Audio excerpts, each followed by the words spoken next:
I'll try it. Go ahead and try your password.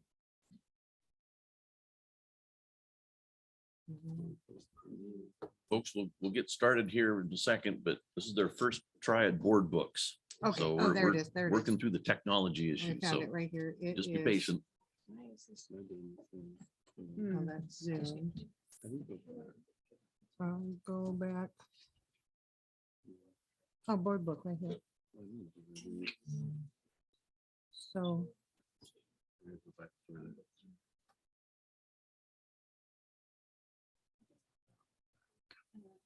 go inbox. right here. Okay.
What time is it? 7:03. 7:03. 7:03. We call this meeting to order with flag salute. I pledge allegiance to the flag of the United States of America and to the republic for which it stands, one nation, under God, indivisible, with liberty and justice for all.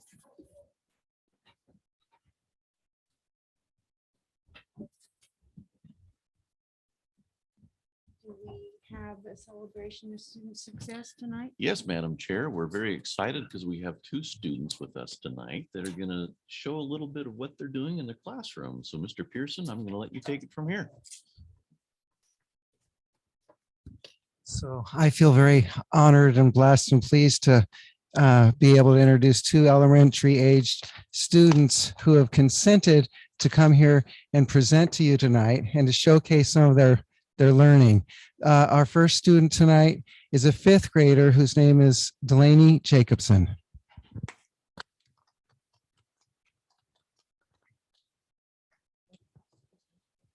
Hi, I'm Delaney Jacobson and I'm in fifth grade. Tonight I'm going to talk about about a project that I did for something called Gallery Night. It's where we all picked a person to do a post about and do research about. I picked Katherine Johnson. She is very famous for working at NASA and doing a lot of mathematics. I'm kind of just gonna tell you about the poster and how I did it. So our teacher had a little bit of a standard. She wanted us to do the border. We had to do the timeline of all the important things in the person's life. We drew the picture and then the reports. We did a report. They had to be at least 3 pages long. And then we have our title and our quote I picked the quote, "Like what you do, and then you will do your best," because I think that is something that is true, because if you like what you do, you'll have fun doing it and it'll make you feel good doing it. And I had a lot of fun doing my poster and my report. I put a lot of work into it, and it made me have a lot of fun with my teacher and my friends. Um, now I'm just going to talk a little bit about the timeline. So she was born on August 22nd, 1918. And then she passed away in 2020. And she there was a lot of important things that happened in her life. Like she got the Presidential Award of Freedom. She After her husband died, there was a point where she stopped working at NASA, and then she went back after she got married to somebody else. Um, there was a lot of times that we would do work on this in the mornings, and I enjoyed doing it so much. I just say, "Hey, Miss Mason, can I stay in?" And I loved doing the coloring. Um, this was one of my favorite parts, the picture. Um, I traced it from a Chromebook. Because I'm not that good of a artist. Um, but there was a lot um that I did for this, and I'm really happy that I got the chance to do it, and that Miss Mason brought it to Elsie School. That's really it. Are there any questions? I have one, Miss Jacobson. Yes. What was your favorite thing you learned about her? That she had a pretty rough life. Not rough life, but like when she was working at NASA, there was a lot of like segregation, and had to use a little coffee pot, and and all the white people got to use the big one. And I liked that one of my favorite parts, is that she kind of made a way for all the other African Americans to work at NASA without having to go through the same things she had to, and that she kind of just powered through, even though it was pretty tough to go through that. Thank you. I think that's awesome. Shows you women can be very strong. Yeah. Good job. Nice job.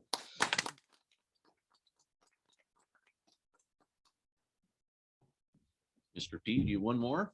Just one more. Okay. Yes, our next young lady is a third grader. Her name is Kaylee Wilson, and she's gonna give a little celebration of learning also.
Sorry, we have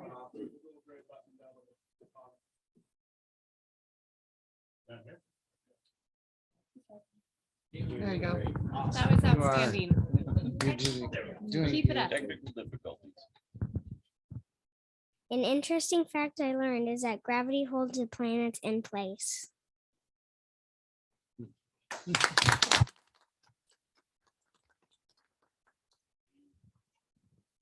I got a question for you. Yes, I got a question for you. You said something about gravity. How important is gravity for us? Very important. Why? Why do we need gravity? Or none of us would be alive and there wouldn't be anything. I don't think. Would we float away without gravity?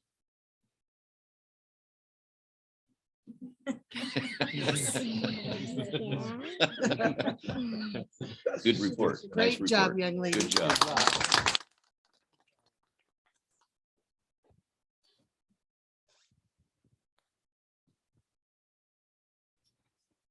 All right, thank you, guys. So we're moving on now to open budget hearing.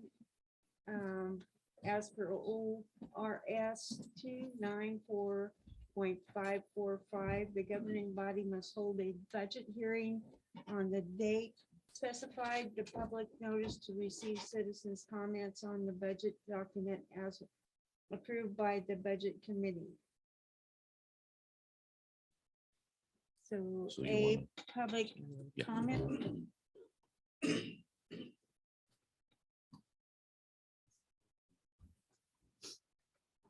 No public comment? Yeah, I'm gonna talk about it. No, just keep moving. If there's Okay, no public comment. well, Then you close the if budget there, hearing. if there's no public comment, then we'll close the budget hearing. Okay.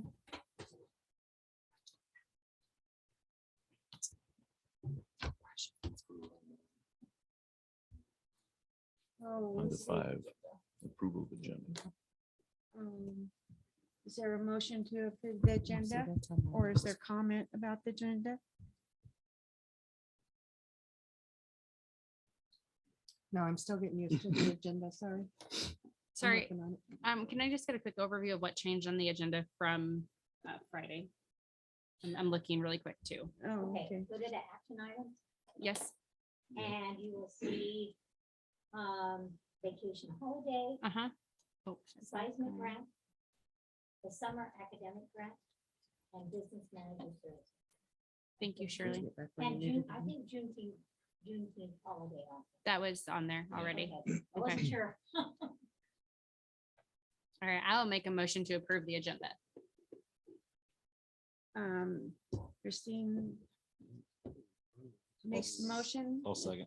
Ryan seconds, agenda's approved. And where is the Call for agenda? vote. No. Call for vote. Oh, call for vote. I'm sorry, lost them distracted here. Is it, all in favor? Aye. Then it's been approved. Thank you. Sorry, I got a little technically involved here in this cute little machine.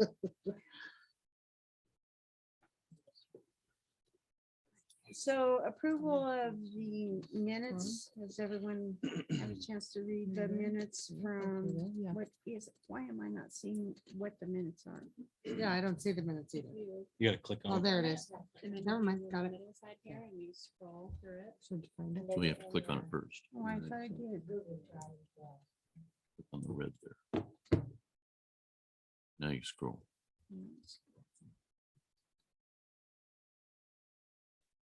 Yeah, so there's it's just a- minutes. So you click on that. Yeah, that right there. Yep.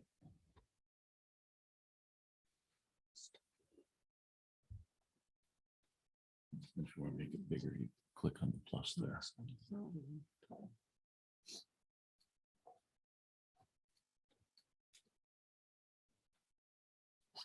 so these are the minutes of, from, From last month. The only question I have on this one, I got a chance to read through these, so thank you. Will our special session minutes be brought to us next month? Next month? Thank you.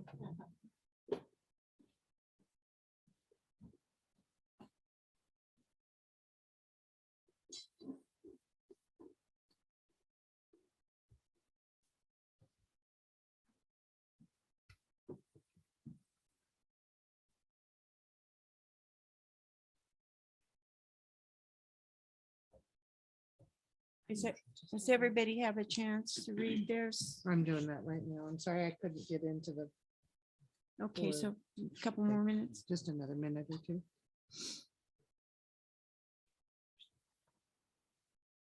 For a while, I'll keep putting them in both Google Drive as well as in Word. That's just easier. I put my password in there, so I'll be okay now. As long as I can find it, we'll be good. My only problem with board books has been user error at this point, so it's worked just fine, Shirley. Yeah. I had a really hard time getting into it. Shirley had to reset my password and now apparently it's been reset again. But you have Okay. I'm okay. I'm okay. Oh, but do I have to go back in and change this again? not right now, no. So Okay. I've had enough time. Do I hear a motion to approve the minutes from May? I'll make a motion to approve the minutes for May. I will second. Deb approved and emotions and Christine seconds. So is there vote for it? Sorry, I'm just really foggy tonight for some reason rather than.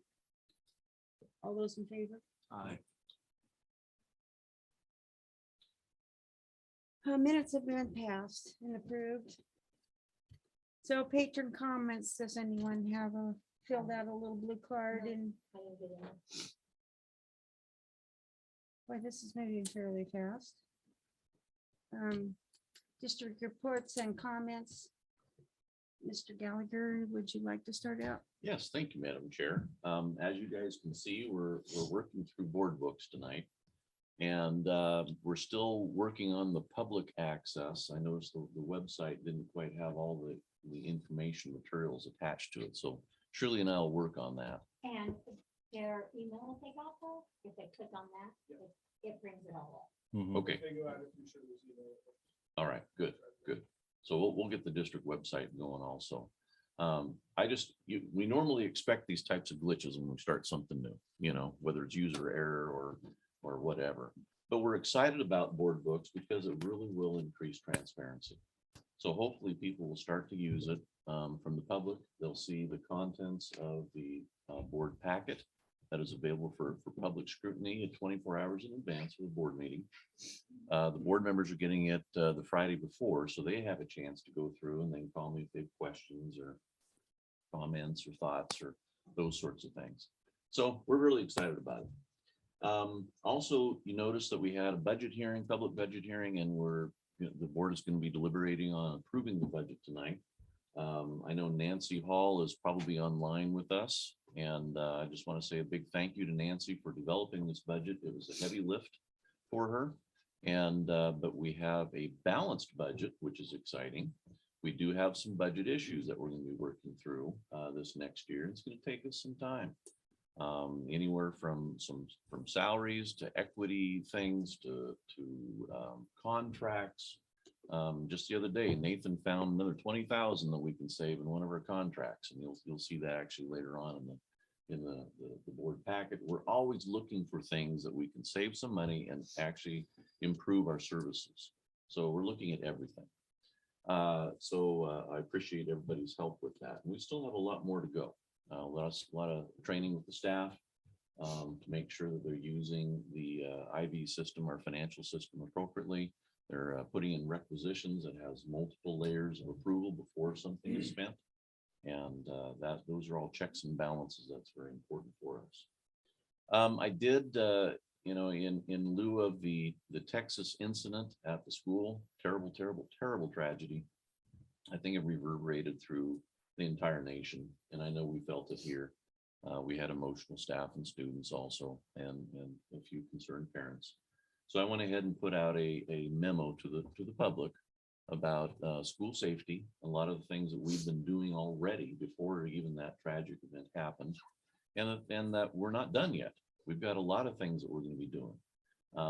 I would appreciate people not ask me in public exactly what we're doing, because some of that is strategy. And we don't want to let those that might be thinking devious thoughts know about those types of details. But we are working very hard on that. And I did assure the people in the memo that we have a lot of caring staff here and lots of watchful eyes, but the way that parents can help and children can help is help to be our eyes and ears. If a child is at school and they see something that doesn't feel right, doesn't look right, might get a little scared, make sure you say something to an adult, whatever incident is, because we want to make sure everybody is safe at all times. We're also excited about our relationship with the county sheriff department. And we do have a school resource officer now that's showing up at least once a week and is maintaining a presence on campus. And I'm going to be meeting with the sheriff also in terms of some other school trainings and things like that we could be doing to just make sure that we're, in case there's any kind of an incident, that we're ready as best we can be prepared. Also attached to that memo, I had a handout that parents can use. It's entitled Talking to Children About a Shooting, and it's put out by the National Child Traumatic Stress Network. And there's really good stuff in here, folks. So, and this could be used in any kind of traumatic event. It doesn't have to be a school shooting. It could be something different. So I've gotten a lot of positive feedback, and I just wanted to make sure that people were aware that's out there. If you did not get a copy and would like one, you can certainly talk to Shirley and she can make sure that you have a copy for your reference. Also, in regards to graduation, Eric, do we have a graduation coming up? No, we decided against it. I hope you're kidding. Yes, sir. Tomorrow evening, 7 o'clock. Listening to the rain falling outside with less enthusiasm than I had a little bit ago. But we're prepared for that. So yes, tomorrow night, 7 o'clock. We would love to see as many board members as possible to be there with Superintendent Gallagher. Now, the original plan, you've probably already seen the tents we have down there set up, similar to what we did last year. There'll be a stage, pretty large stage, just off the grass, off the track, right in front of the football stadium. And we have tents set up each side, so we were prepared for rain or shine or excessive heat, whatever, to have everybody be dry and comfortable. So we're still good to go there. Should it be raining the way it is, I'll have seating for the board members and superintendent underneath the tents, and if it's reasonable weather, I'll have seating up on the stage for you. Now, our hope is, and I've already walked through the seniors last night before the banquet, that whoever can be there will join the superintendent on the stage. As I'll read off the names, they'll come across the stage. Mr. Gallagher will hand them their diploma, shake their hand, and we'd love the board to be there to also offer congratulations and shake their hand and be part of the activity. So please, if you can make it, love to have you there. We'll do the best to keep you dry. Don't do it again. So we're good to go tomorrow night at 7 o'clock. Students will be here about 6 o'clock. And yes, sir. What time would you like this here? 6:50, 6:45. I mean, you guys have the fun part. Shake their hands and smile and enjoy, and the rest of it will be set up. I'm trying to keep their nerves down. So no, we're good to go. They were really good practice last night. Had an amazing banquet last night. It really was a nice banquet. That was a nice banquet. Very nice banquet. Very well done. A shout out to our chef, Eric Taylor, who's also a daytime custodian. Put together an unbelievable meal for the seniors and their parents, and well deserved for all of them. And a lot of people contributed to that. Great evening. It was a lot of fun. So looking forward to tomorrow night. I gotta be honest, prom last Friday, banquet last night, graduation tomorrow. I'm tired. It's been a long week and a half. So we good. Hopefully see you guys all there. Thank you. The next piece I want to cause attention to is we have two guests with us today that hopefully the board will be approving. Miss Heather Shunk and Bert Rothenberger. And we're excited that they're here in person, and we're looking forward to their leadership in this district. And there's an extensive hiring process we went through, and they rose to the top, and we're very honored that they're here. So thank you for being here. Last but not least is the Menstrual Dignity Act. This is an act that was passed by the last legislature, and I put in the board packet a one-page handout on this act, as well as what is called the Student's Toolkit put out by the Oregon Department of Education. And this tells you all about the act. But part of this act is we have to provide education. And that's education for not only us as school officials, but school board members, parents, students, the whole bit. And we're going to be doing this as sensitively as possible, but also honor parents' rights to choose whether they want their child to be part of these lessons or not. But what we all are going to see is feminine product dispensers placed in both male and female restrooms, K through 12. That is the law. And I want to remind people, we're not a law-making agency. We're a compliance agency. But so we have to follow what the law says.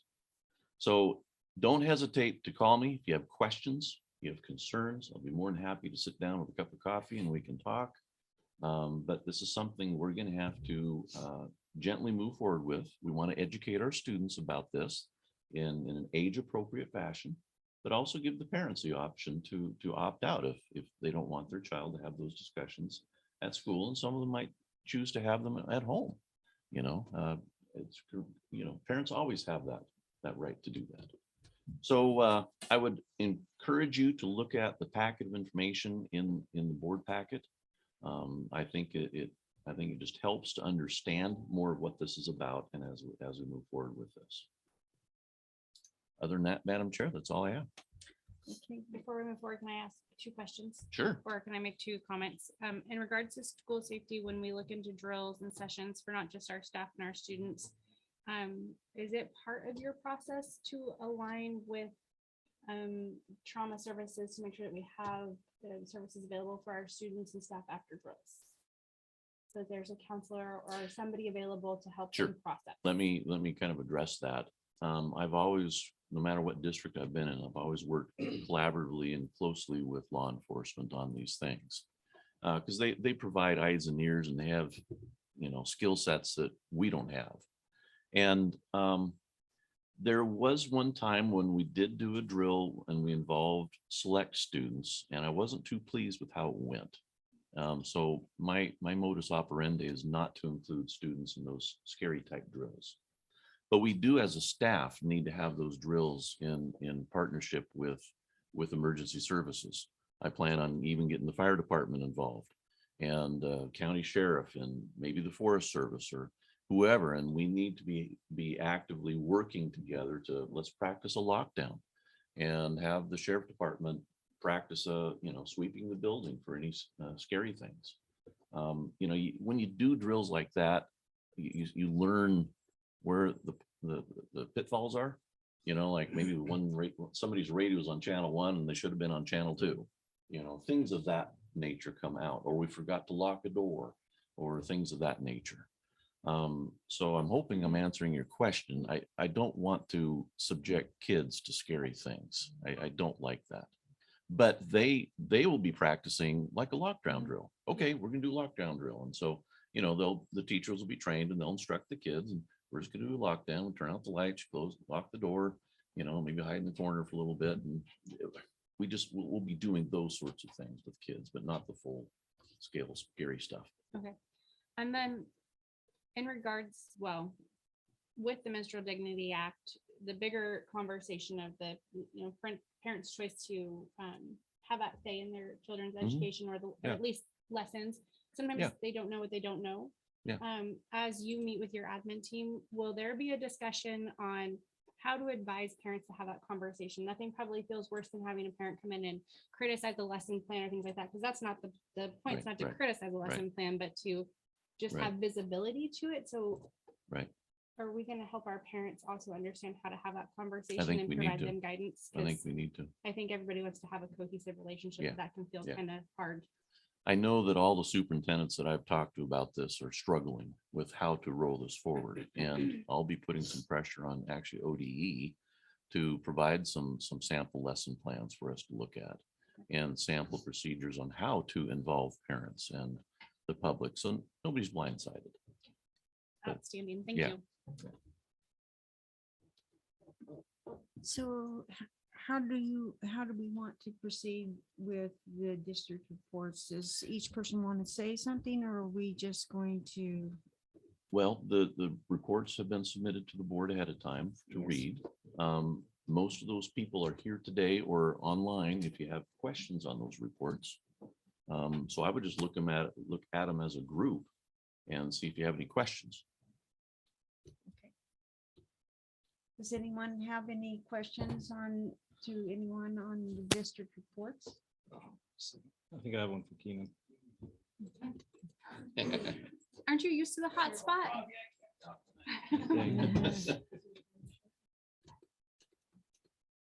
Oh, so for the new door lock systems, when's that planning to be done? And It would be 'Cause- done over the summer, granted you guys approve it.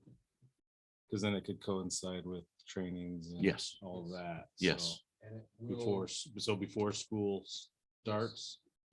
we did receive the new intercom and Bells.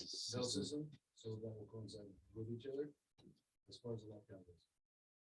Not in tune, but the locks will be a push of a button, so anybody goes on the intercom. push the button and So is that one location or is there multiple? one of those. But we're still working out the bugs. There Yeah, might be where- Okay, one or There two. could I potentially mean, be two. It's Oh, a plug and play. yeah. That's the- so you can add on. yes, That's the beauty of yes. this, it's plug and play, Yeah. no wires, no more stuff. Yeah. we're kind of entering slowly into this to make sure we got all of our bugs worked out, but we want to make sure it's district-wide. Well, And the usable. locks, depending on how their software is set up, and their system set up, we might be able to have certain users who can trigger the lockdown Perfect. of the system. Yeah, we'll have to work through all those. It's a Details. wireless system, so Oh, battery backup. Yeah, that's the really nice thing about this, that it's wireless, because that's usually most of the expense of installing a Just new running bell everything, system is the yeah. wiring, the hard wiring. Mm. So this is really nice because we can expand it as we need to. And it can serve this Both whole systems building. are locks and the intercom. intercom. Mhm. Well, and so they run off batteries.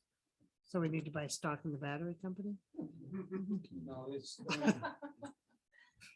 Are they rechargeable? They say just like anything, it's like 4 years, so. Okay.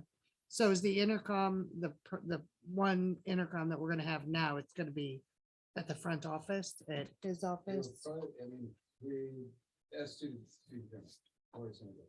It'll be in a central location. My guess is probably where Jack is, where he is now.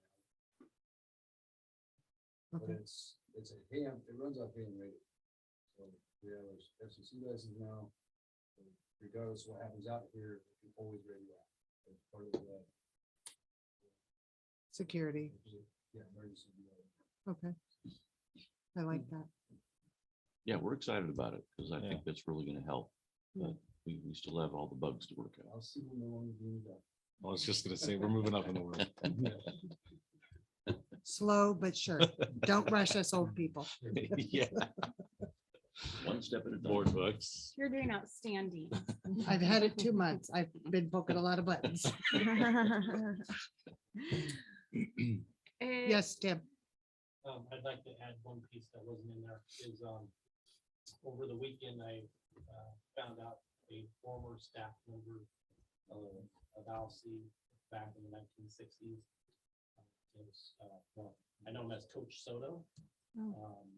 He's actually been inducted into the Willamette Hall of Fame. Hmm. Wow. And so I was like first some coaching shirts and stuff, so it's always nice to have some former staff be recognized. That's excellent.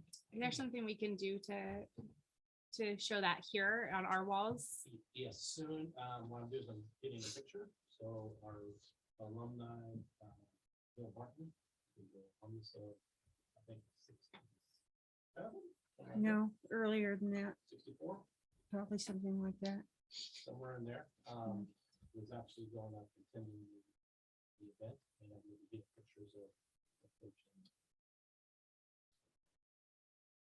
that was his payment to me. Thank you. Great. Nice. Is Joy online tonight? Joy Jordan? Yep. Joy, I just had a couple, well, I had one question and one thanks. Can you hear me? Yeah, I can hear you. So I would like to call out, I really appreciate that we are addressing our student athletes for their high GPAs. So the work that they're putting in the classroom and on the fields or court.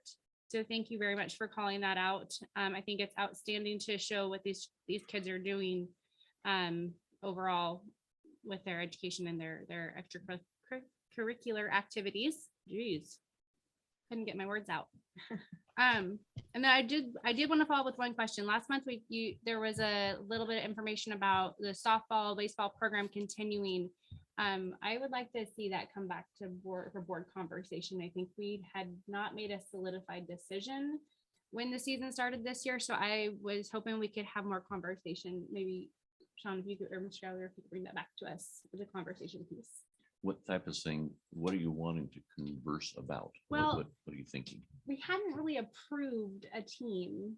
Well, we actually hadn't approved a team at all. And then things had kind of moved forward. There was a lot of miscommunication. There was a lot of things happening in the district that I think aided that miscommunication. And Mhm. so we moved forward with that. We voted on something after it had already started, and then the program fizzled out, which I fear caused some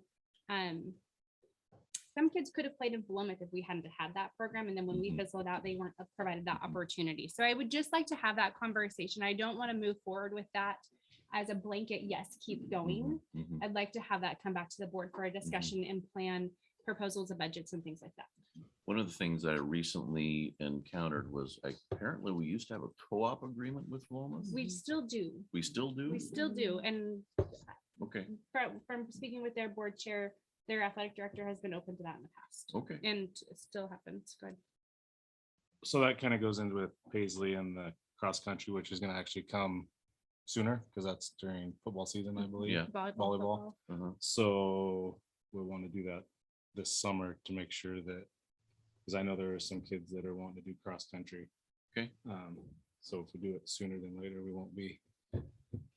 So once we have our new AD on board, I'll be talking to him about this. And Joy, Saying help. just thank you. I know that there was a lot of struggles and communication things. I know that you put all the effort in to make this go as smooth as possible. So thank you for that.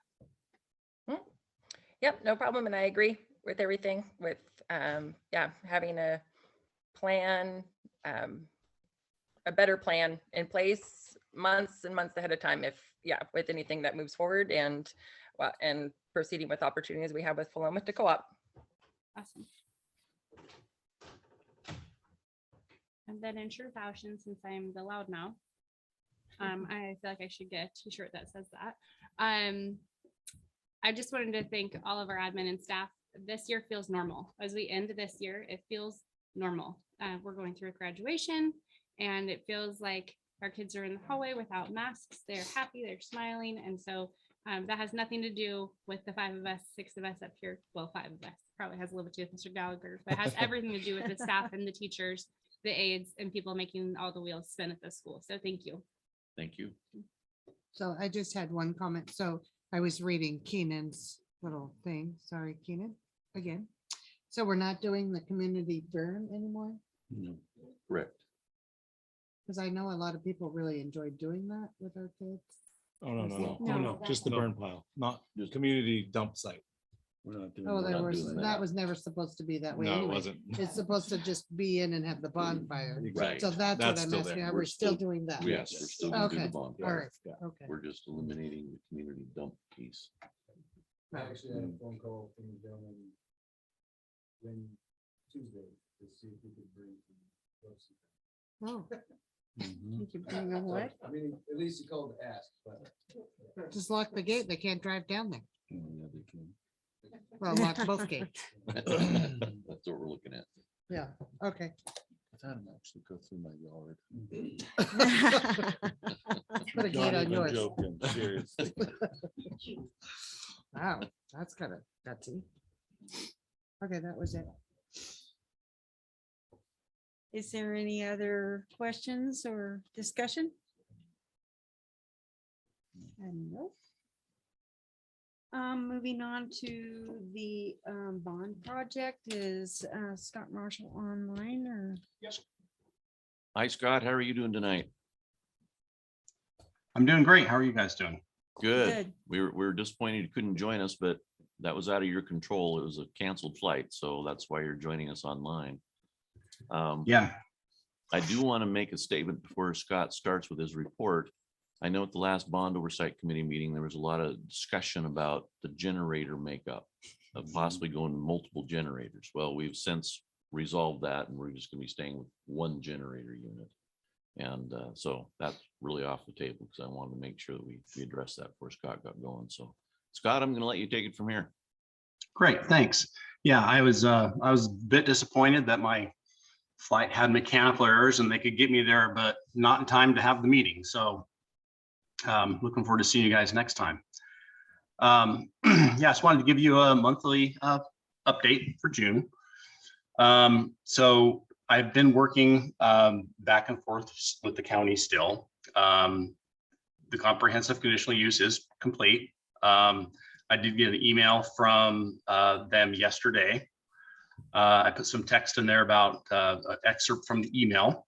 They had some turnover in their office. Planner that was doing it when the other gal was on vacation quit, blah, blah, blah. So she basically told me that they are working on it and they will get it to us. As of now, we are proceeding forward with everything with the assumption that it is approved and that we have approvals. We can't basically pump the brakes because of this. So it hasn't impacted anything as far as our progression with the bond project. The power panel room and hall, they are, the permits are under review. We put the CB put the project out to bid. We had a bid date established, but so a lot of the subcontractors called and said they could not get supply house numbers for their products. Like the lighting package, they couldn't get the numbers from the supply house for what the materials would cost in time. So we've extended it out to provide the subcontractors to provide us bids. We are going to have a bid. The bids are due for the power panel room and hallway on the 13th. And as of right now, the construction phase is scheduled to begin in about a month, the first week of July. The power service upgrade project, we have completed the conformed set of drawings. And what those are is they include all of the utility companies' information, all their engineering, all their requirements. And we have taken that information and propagated it into the service upgrade project, as well as the hallway project, the VOC project, because they're all interlinked together. So we are, have a conformed set, everything is dialed in. And they're starting to put together their submittals of materials and getting ready for procurement of all the pieces and parts for that project. The new VOC shop, it has been submitted for permit. Again, we are going to push forward and continue with the process so that we don't get delayed on it. Again, the supply houses are slow to respond on some of the mechanical stuff. So that bidding has been pushed out to the 20th. And the CB has indicated they're gonna start doing it, start doing construction the last week of July. HVAC upgrades, we're almost done. We're working through the engineering of the gymnasium units and the ductwork. We did determine that the ductwork above the stage can be reutilized, so we don't need to get into that ceiling. The size of that is appropriate for the amount of airflow that we need. We will be replacing the duct that runs along the ceiling ridge. The diffusers are not configured in a modern way that would give us best and optimal airflow. So we'll get better performance out of the new system if we do that. Let's So the schedule, procurement's begun on the power service upgrade. The completion of it is tied to December because of the transformer delivery. I have been talking to the CPI. And Scott, I'm sorry to interrupt you. Did you send us a schedule? it's in the In the report. report. Okay. We don't have the detailed one yet. Okay, that's what I was looking for. Yeah, Sorry, thank you. that's Sorry, I the one. apologize for interrupting. Thank you. No, that's okay. Let me see here. Where was I?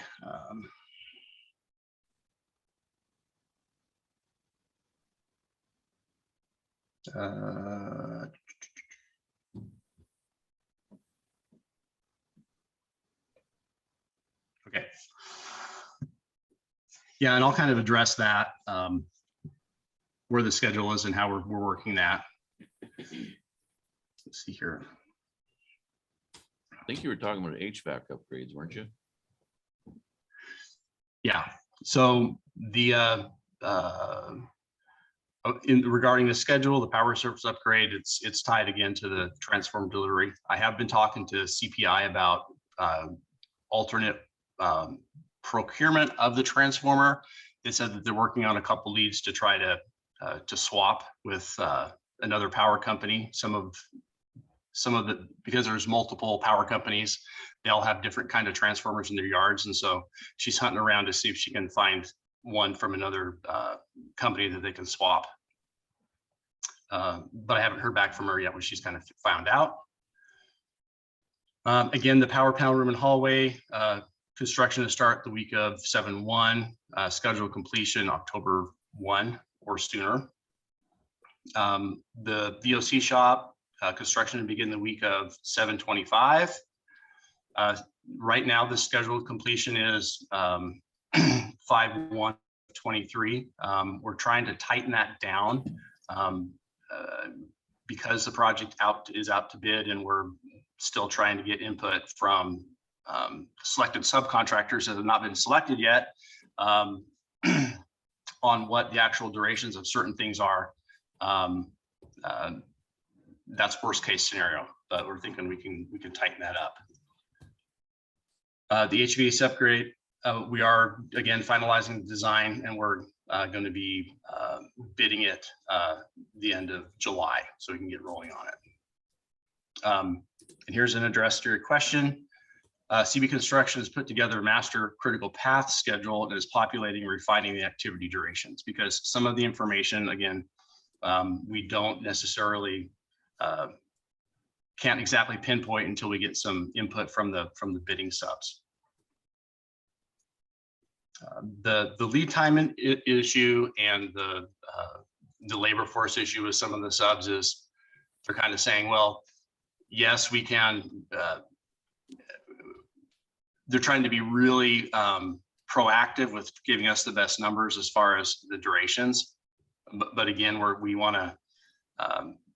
we need to talk to them to make sure we can get it all nailed down so we can establish a very good schedule that's realistic for everybody.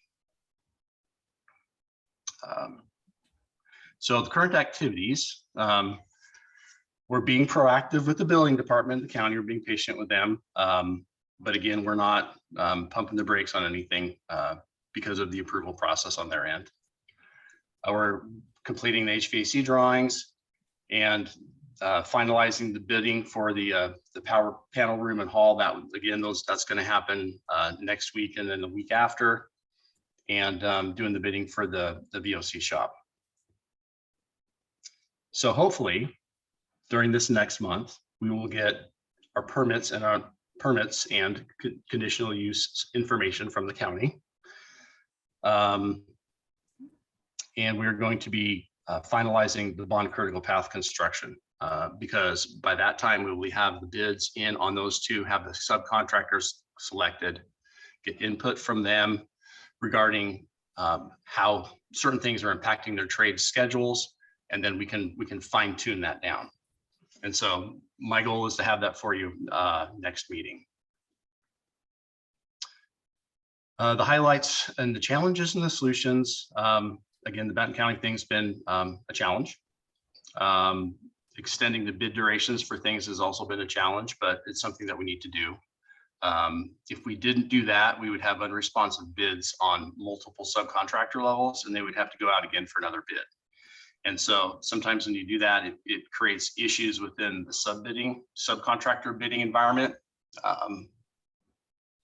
Because it kind of makes them, well, are you going to bid it again? Are you going to bid it again? Or you're just not getting the numbers that you want? Or so the interest wanes a little bit if you do it multiple times. So it's best to get the best bid coverage that you can, and extending the bid date is the best option to do that. So that's why that's being done. Again, we're fine tuning the critical path schedule. One of the things that I am very happy about is that all of the power stuff's conformed and we figured it out. Because of the way that we've approached the work with the bond, with phases and having the power upgrade coming in and not impacting anything, and then having it be considerate of all phases of the project. It's very complicated instruction and very specific that spans all of the phases. So when one thing changes in one, it impacts the others. So the electrical engineer, myself, and the power company's really been working hard to get those things all dialed in. So I'm happy that and feel very confident that we have everything that we need for those. So as I was looking through this, as far as the funding, I have a math error. So the soft costs to date are not 479, 657. They're 225, 549.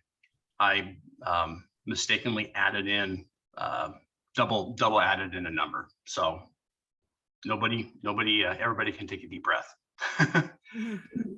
So the total tabulations for the bond expenditures to date are 463,106, and the remaining bond funds are 3.926 million, not 3.6. So there was a fee that the district had to pay to the utility company for the power to integrate what their services will be. So that was about a $60,000 chunk of that. So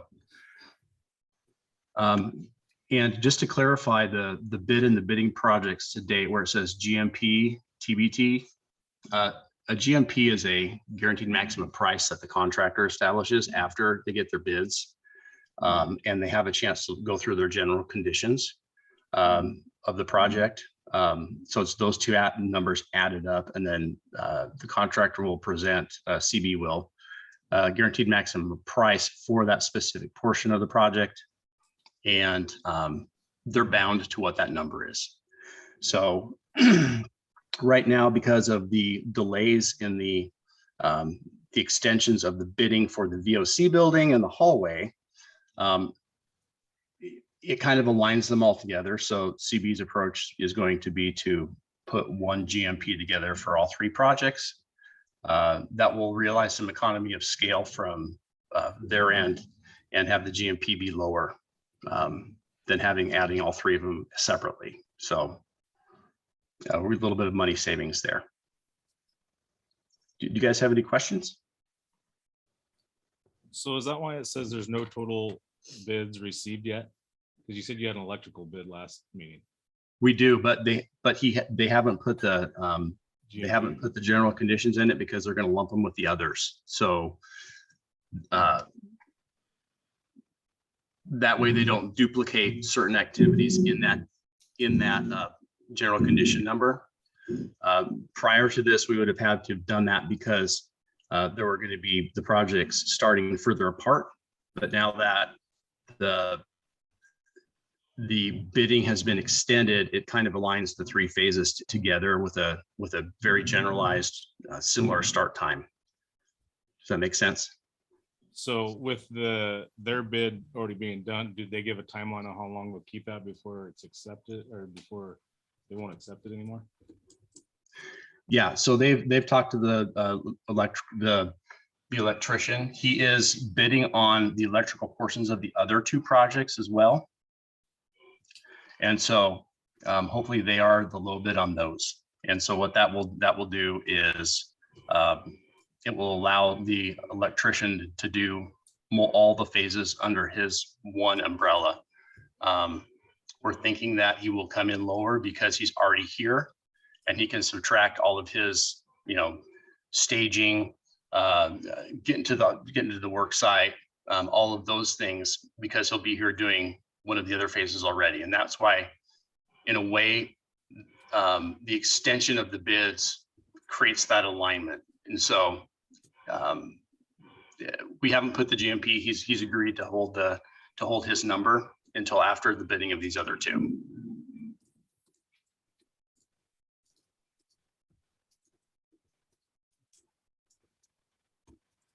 Any other questions for me?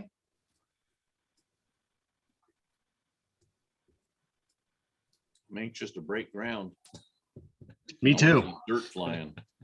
I do as well. I want to get the show on the road.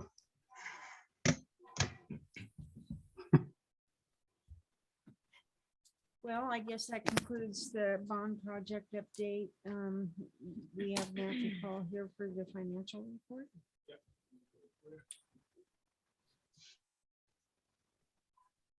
Nancy, are you there? I am. I just got unmuted. Thank you very much. Okay, So I believe you should have a copy of the financial report, and I can review some of the highlights of it.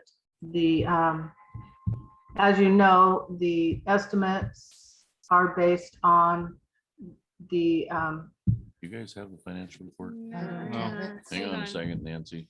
all right, Well, it shows it, but I click on it and it doesn't do anything. yeah, there's nothing there. Nothing's been attached. Is it the budget docs? Is it the budget docs? Oh, I have insufficient permissions. Uh-oh.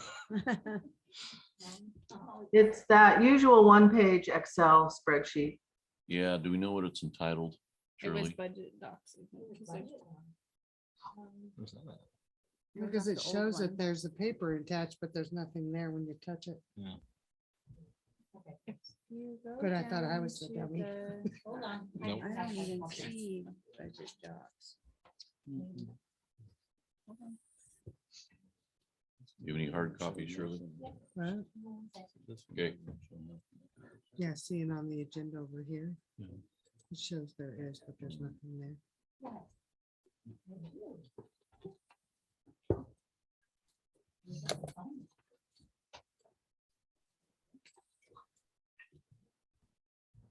Many documents. today.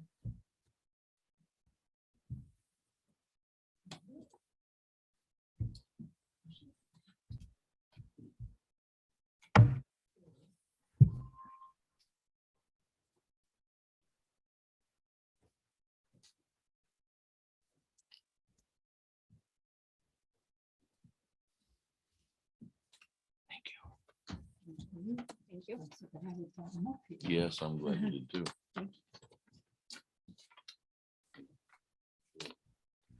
Thanks, Shirley.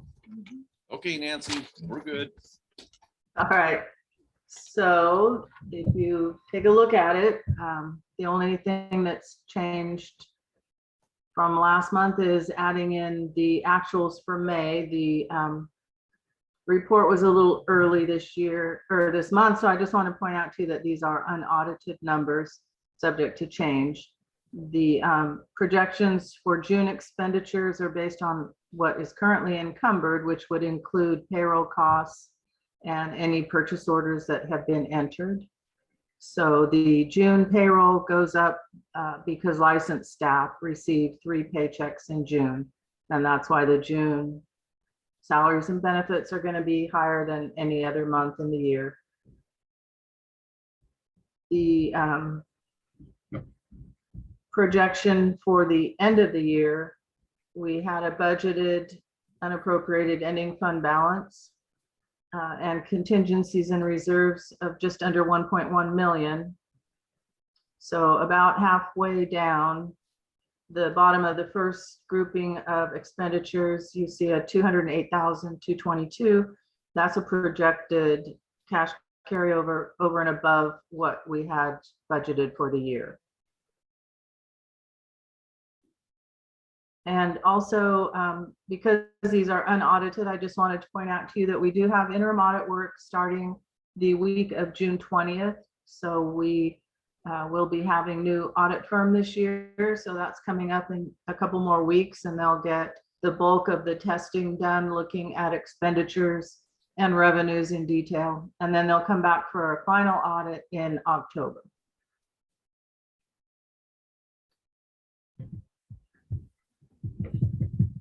At the bottom of the report, you have expenditures by function, and that is important because that's how the budget is adopted to be spent. So you'll see the red numbers on the far right where those areas are over budget, and that will relate to the supplemental budget that is later on the agenda. So if that supplemental budget is approved, the budget numbers will change and those over expenditures will be eliminated.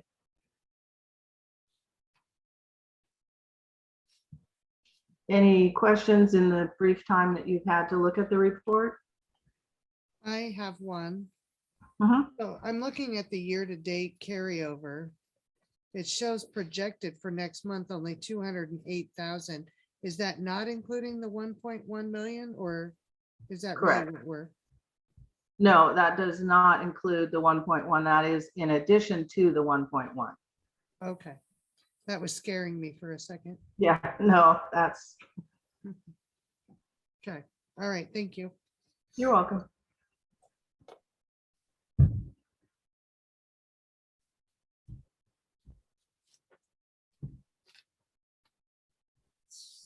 So thank you, Nancy. I am stuck here. So you'll need to look at number 9. Let's see. There. There we go.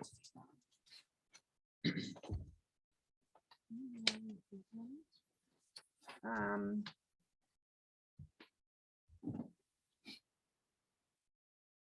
Oh, let's see, we've already approved the minutes, so. I was gonna say, do we have more minutes that we need to approve? No. Okay, So we're, we need to approve the bills.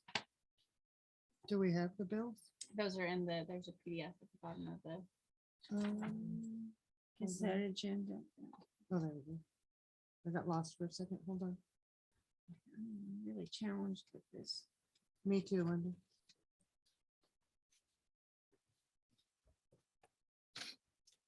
Oh, I see. Here we go. So check listing, is that what we're talking about, right? And then scroll down, you should see it.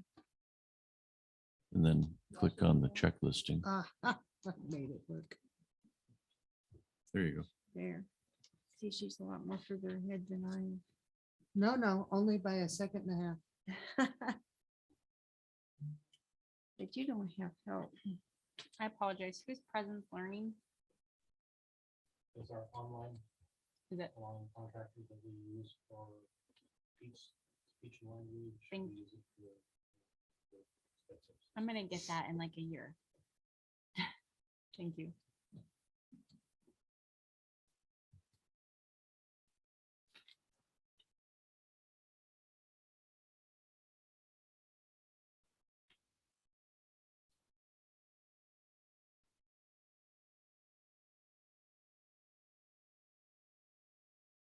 So there's a check in here for Greenways for 29,000. Does that finish our contract with them? I'm not sure if it exactly finishes it. Probably not the one. I have no idea. I have not been part of that check. so yeah. Nancy, do you know the answer to that?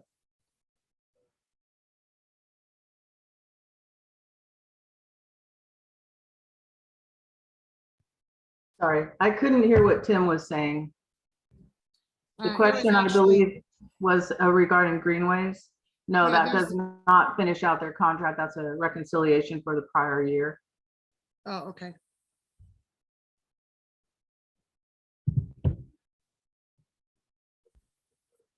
Can I ask how many more reconciliations we have at that cost? That is the reconciliation for 2020, 2021, just like the district received that additional funding. We reconcile also Greenways to what they should have received. So, and then their contract is set to end at June 30th of this year, which is before the third period will be reported to ODE. So as soon as we get those numbers back from ODE, then we can do a final reconciliation for the current year, and then it will be done. Thank you.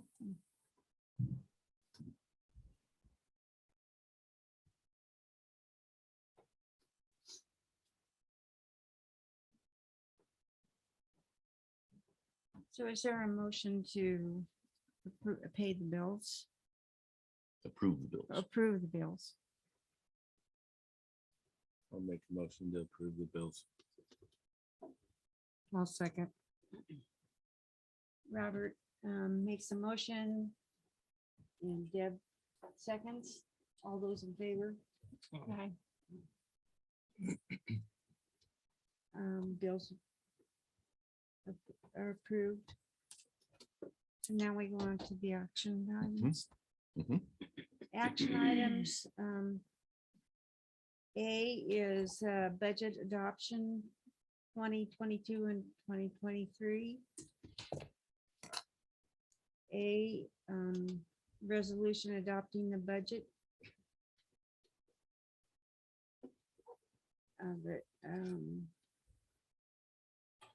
Resolution making appropriations, resolution imposing tax, and resolution categories the tax. Is there any questions or conversation about that? I actually would like to talk about that just a little bit. So Robert and I met with Mr. Gallagher on the, what? And Nancy on the budget for next year, because I had some pretty serious concerns. First and foremost, this year, we're going to be paid on 1,148 kids. Our paper said 46, but it really did come out to 48. But that concerns me because if we have 275 kids in our school and we have 500 kids in our Learn at Home, that's only 775. So when we start to reconcile each quarter next school year and then in May, there's going to be a shortfall. And I know that's only in just numbers. It's not actually in the weighted, so it does change it a little bit. But if we're just going straight on numbers, that's a $3.8 million deficit over the next 2 years. So I'm sorry, that really scares me for our budget. Nancy? Yeah, we talked about this. Yeah, I know, but Nancy, can you help us out here in terms of the weighted ADM? I thought it was still above 1,000. Yes, the weighting does come in above 1,000. And I think what you're talking about is just the raw numbers of kids that ADM are that Yes, you see on those estimates. So for next year, we will be paid on a higher number, even if it does drop down to the 700 and something, we'll still be paid on the number from this year. So Right. we're held harmless for 1 year. It Yeah, will but- be the year after that, that then there will be a big hit to the funding. Yes. yeah, and that's what scares me. So my thought and Robert's thought is our school, in my opinion, needs to operate under brick and mortar has 275 kids. We need to kind of budget our school around the 275 kids. Learn at Home has 500 kids, and of course, they're gonna have more money, but we kind of need to separate the two a little bit, because I think if our school becomes too dependent on Learn at Home and then Learn at Home takes the hit, then where does our staff sit as brick and mortar? So I would like to see our brick and mortar become self-sufficient, not dependent on Learn at Home, because you don't know where Learn at Home is going to go. That's always up in the air. Granted, I mean, we could have 1,000 kids next year, but then the year after that, we could only have 5. Nobody knows. And so if our school doesn't operate under its own self-sufficiency, then we're gonna be even in more trouble. It's my opinion. So I would like to see our school go towards self-supporting brick and mortar and then learn at home. And then at the end of every year, whatever, then we can decide what to do after that, but that's just my opinion. Did I talk in too big of a circle? I really do that. No, it's fine. I just don't quite understand all of it. Mr. Gallagher, could you explain how we would There's do a that or whether it is necessary to do that? couple of thoughts. And I have spent some time thinking about it since our discussion. First of all, before the board would want to approve that motion, if there is a motion, we would probably want to develop a model in terms of what would the brick and mortar look like if all we had was the revenue from 275 students. Right. I'm fearful that we would lose a lot of our programs and staffing. Mhm.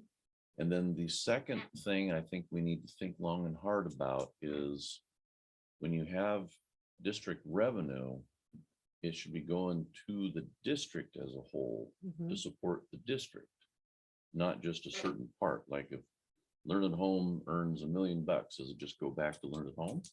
Or is that spread across the district? If our transportation department brings in 500,000, does that just go to the transportation department?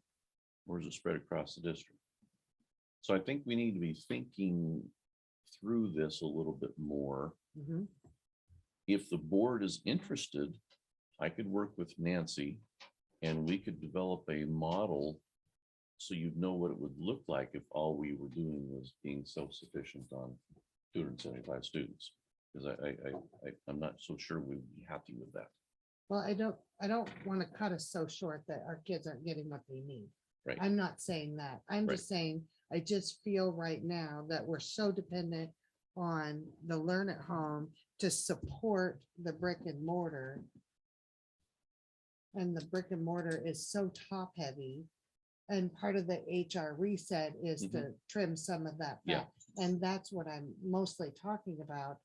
Is because, I mean, he's running skinny, not that you are or not, I don't know, but say he's running skinny on his Mhm. staff. And we're so fat on our staff that, it's not balancing out. Mhm.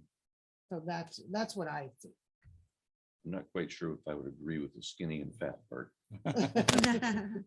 But I think we would need to evaluate more information first. Yeah. Before we really have a good sense. I agree. And And that's this, why. I and thought this, that. this budget build was really the first step. Mhm. Because we couldn't look at the previous year's budget and make these types of determinations. In fact, even with this budget, we're still not going to really know the rest of the story until we go through a year of this budget to know what the history is.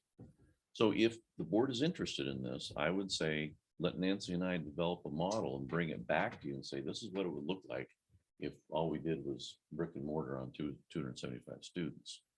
Because I think at that point, we would have more information to look at that and say, yes, no, maybe, and make some considerations in terms of where we should go. And that's what I mean by everything that we're looking at. We're looking at contracts, we're looking at employment. And we're going to be doing that. It's going to take some time. I consulted with our attorney today and some experts from COSA on this very same subject. And they said, it's going to take you probably 6 to 8 months to really get to where you need to go with this. There's a lot of moving parts with this whole thing. Oh, But I agree. my Then- assurance is that we're going to have. it Then I done. have to ask, don't we have to make a motion to head that way? Yes. you do. We have to do You do. that. We have to get where we can be self-sufficient. A year down the road, online falls off the face, we're in deep trouble. There's no other way to put it. Mhm. That's my fear. Because right now I just feel, since COVID's happened, we're so reliant on the online program. And Tim's doing a great job. I'm just afraid it's just not going to be there. when kids are going back to school. And there are some kids that are gonna stay online, but not all of them. And maybe it blows up and everybody loves online. I mean, I don't know, but you know, how do Right. you, Got to plan the future.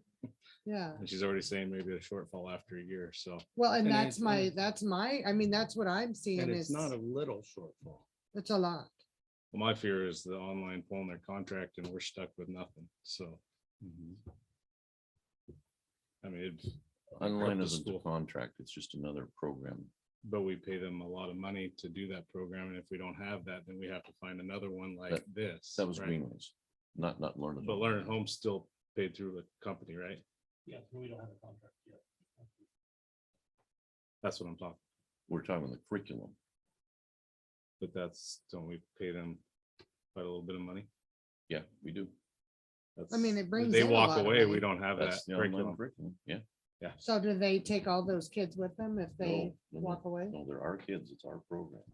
It's like going out and buying textbooks for our brick and mortar kids. It's the same thing. It's an online curriculum that we pay them. And if we didn't stay with Paradigm, there's other options out there. For curriculum. It's not like Greenways where they're a business and they just get up and walk away, leaving us high and dry. It's actually our program. We're buying curriculum for them, just like we buy textbooks from brick and mortar. I guess I'm just not so comfortable with the whole online thing. It just is a little scarier to me. So is Well- it possible? Oh, sorry. Go ahead. No, it's fine.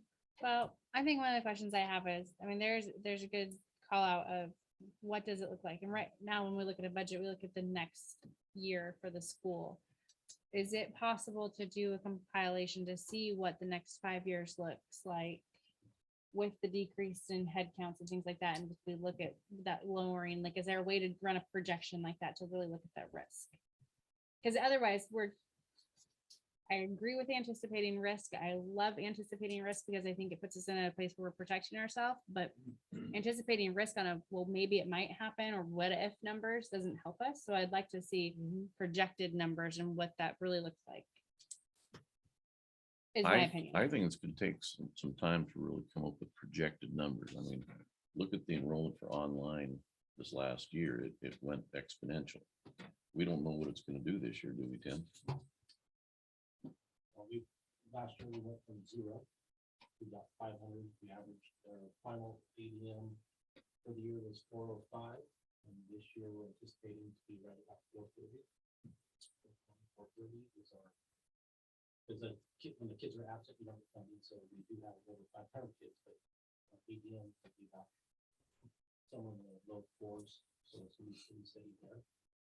But we did not renew the other contracts, online contracts, so there is right now anticipating 200 student reduction.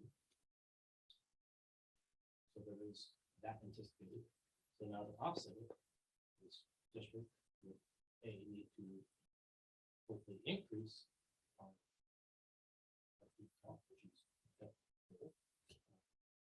those are again guarantees. That's the hard part. No guarantees. That's definitely a goal. But as the funding, as Nancy was saying, this next year we do get paid like it, but we have no longer expenses for it. So next year is your best year. Budget wise. Because we don't have the payments to Greenways, we don't have the staffing that we have. So with all those other programs, we cut staffing because we cut the revenue. You know, it comes out in the wash. Right, but next year you get the revenue. So I said, next year you get the revenue, Right. but we don't have the expenses. Well, as Nancy says, and that was one question I asked Nancy, and what she told me was the state reconciles the numbers each quarter. Was it quarterly, Nancy?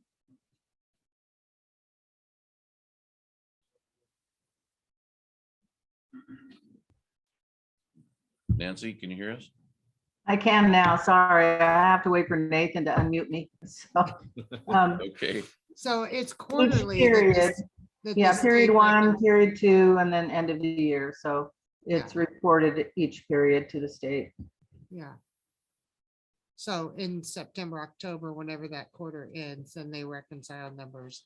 And then, so then each quarter, we're paid a little less and a little less until we get the reconcile at the end of the year. And it doesn't all hit us at once next May. It hits us all at once the May after. In And so- 2025. Four. So If I- 2023 next year, we're, Okay, we're 25, We're okay. good. Yep. Next So year. then the May of, that's when we really feel the decrease. So Tim, I guess my question is, what is your plan for bringing those kids that we're going to lose? Because we're not doing high school online anymore. So under high school, 8th grade and below, what is the plan to bring enough students back to? Well, that's where hopefully we'll have a partnership with Colton, and so we can share the advertising costs. And so that's now we get basically 2 school districts providing advertising. So instead of LC just providing our budget, which then we talked about it trailing down, we can maintain a higher revenue ad. So then our increase in enrollment because our advertising is higher than the paying basically. Okay, Hopefully we'll be able to increase our. okay. So when do you suspect that you'll start seeing the numbers for online registration? Really is gonna be really in August. August, September? We're open Okay. right now, and I think we've already. I think we've already 65, I think the last count, we had 65 kids already enrolled. And I think at this point, it's 300 of them probably staying on the thing. It's going 1 to 2 years. Okay. So I think we're gonna see the chunk on stay. Have the kids that came out. Keep going to increase. So these are the numbers I think that are more realistic for our school district. I mean, right now we have a great budget, but next year and the year after, I think we're gonna be in serious trouble. That's my thing. Nancy, Yes. just making sure you can talk. In your experience, how have you handled budgeting on like the budget for, risk acceptance and things like that? Like, how have you written up plans in the past to handle these concerns? Or is this a new experience? Oh, no, this is nothing new. I've worked with school finance long enough to see numbers go up and down by the month sometimes. Do you So have a you good just maybe have to suggestion pay, for us? whoops, I'm sorry. I was just asking if you have some suggestions for us. Yeah, you have to pay really close attention to your spending. That's going to be the biggest impact, and no dollar saved is too small. You can really add up to a great deal. The other thing you're going to want to do is look at your unappropriated ending fund balance next year in order to save up and try and prepare for any drop that you get in the following year. Projections with my work in Hood River, there's actually a program that does a good job of projecting out 5 years. So that might be something that you want to look at also. So those are some of the major things. Just really watch that spending and look at your numbers of kids more carefully. I think I heard Tim mention the 500 kids that learn at home equate to about 405 when you're getting paid for them. So you really have to monitor everything very, very closely. So I guess my thought is we really need to focus on the HR reset and just kind of see where we can put ourselves in a better position, I guess, for next year. Absolutely. So is our school maxed out on students or capacity? Depends on how you define capacity. Well, The teachers charter- to student ratio. The charter talks about teacher-student ratio 23 kind of as the target. Mhm. I've taught and administrated in districts that 33 to 35 was the norm. So it really depends on what. But our advertisement was small classes, so we kind of got to keep to that. Sure. Are we at that small class maxed out first? I would defer that to Eric, Yeah. Tim, what are you guys' thoughts? Right now, the brick and mortar's been running around 270, so you're in that ballpark of that ratio. So the brick and mortar, unless you change, say whatever, 23 to 25, it's just the two little kids difference trickles through the 13 grades. You know, you just get some kids. So it's kids, roughly $250,000 kids. That's kind of what I was wondering for being self-sufficient of what we can actually go up to and what we think is appropriate for our little school. So our kids to capacity really goes up to what, the 6th or 7th grade? And then we don't have quite as many, correct, Tim? Well, We're we're there. in pretty good shape. I mean, most of those classes, we might, that 20, 22 zone, we're sitting there pretty good. Some of those classes might get to 18, but there can be a little ebb and flow. I know some families that are coming in or some that are leaving, variety of reasons, but we're pretty healthy there. I mean, we have a few openings but I'm projecting high 70s and school start next year, close to 80. We're gonna average about 20. So is there room? Yeah. We're in pretty good shape there. And I think the kindergarten numbers, I think was 17. I think that's the smallest class in elementary, right? Yep. So there's definitely some pockets to grow, but other ones are, I think second grade is 26. Yeah. So Yeah, I heard there's Yeah. a big one. Yeah. But go ahead. No, you go. Are they still exploring the advertising for the brick and mortar, or we just kind of went to online? Because that was our big push to be charter, was advertised to bring in kids because it's charter, and we kind of went away with that when we went to learn at home. Yep. So I don't know what paid advertising. I know basically the social media is what I think. I know have they been had a using. flyer and all kinds of stuff when it first got Yes. going. Right. And I don't know. that Yeah, kind they of did the stuff. mailings. Yeah. There was radio advertisement as well. Was it? A lot of I it. knew a flyer. Oh, okay. What was that, Shirley? They did do radio last year. Mhm. Just, I think in July, I think is when. I'd still like to see, I think one of the things I'm still interested in, and I think it still relates to this conversation, or if it's off track, it's not very far off track. I still would like to see the amount of staff we have per student, and so when we look at kindergarten, how many aides do we have in that classroom per the student, and where do we need to be number wise? And then, what do we look at in creative fashion of a leadership class of having students that can go into the elementary and help, where we don't pay for aides, we're actually offering an opportunity to our high schoolers to mentor, to learn, to do things like that, and really looking at different ways. And I know that that's part of that HR reset, yeah, and yeah. it has to be, because We're we're talking about people's livelihoods here when we have Yeah. this conversation. Mhm. That's the reality. But we're also looking at opportunities for our students in this building to course. learn how to be adults Mhm. and continue to grow there. So one of the things I am really interested in is looking at that optimal staffing rate, whether that is separated out by teachers to student and then aides to student. I'd like to see where we're at in a flow of that and start really going, okay, here's our top. We shouldn't be Mhm. exceeding this. Mhm. If we dip below this, we're really not running an effective classroom any longer. Mhm. And I'd like to see what that sweet spot looks like, so that when we start going, are we getting top heavy? Are we getting staff heavy? Mhm. Can we explain the person that we see in the hallway every single day? What does that look like? I'd like as a board member to be able to really speak to that knowledgeably.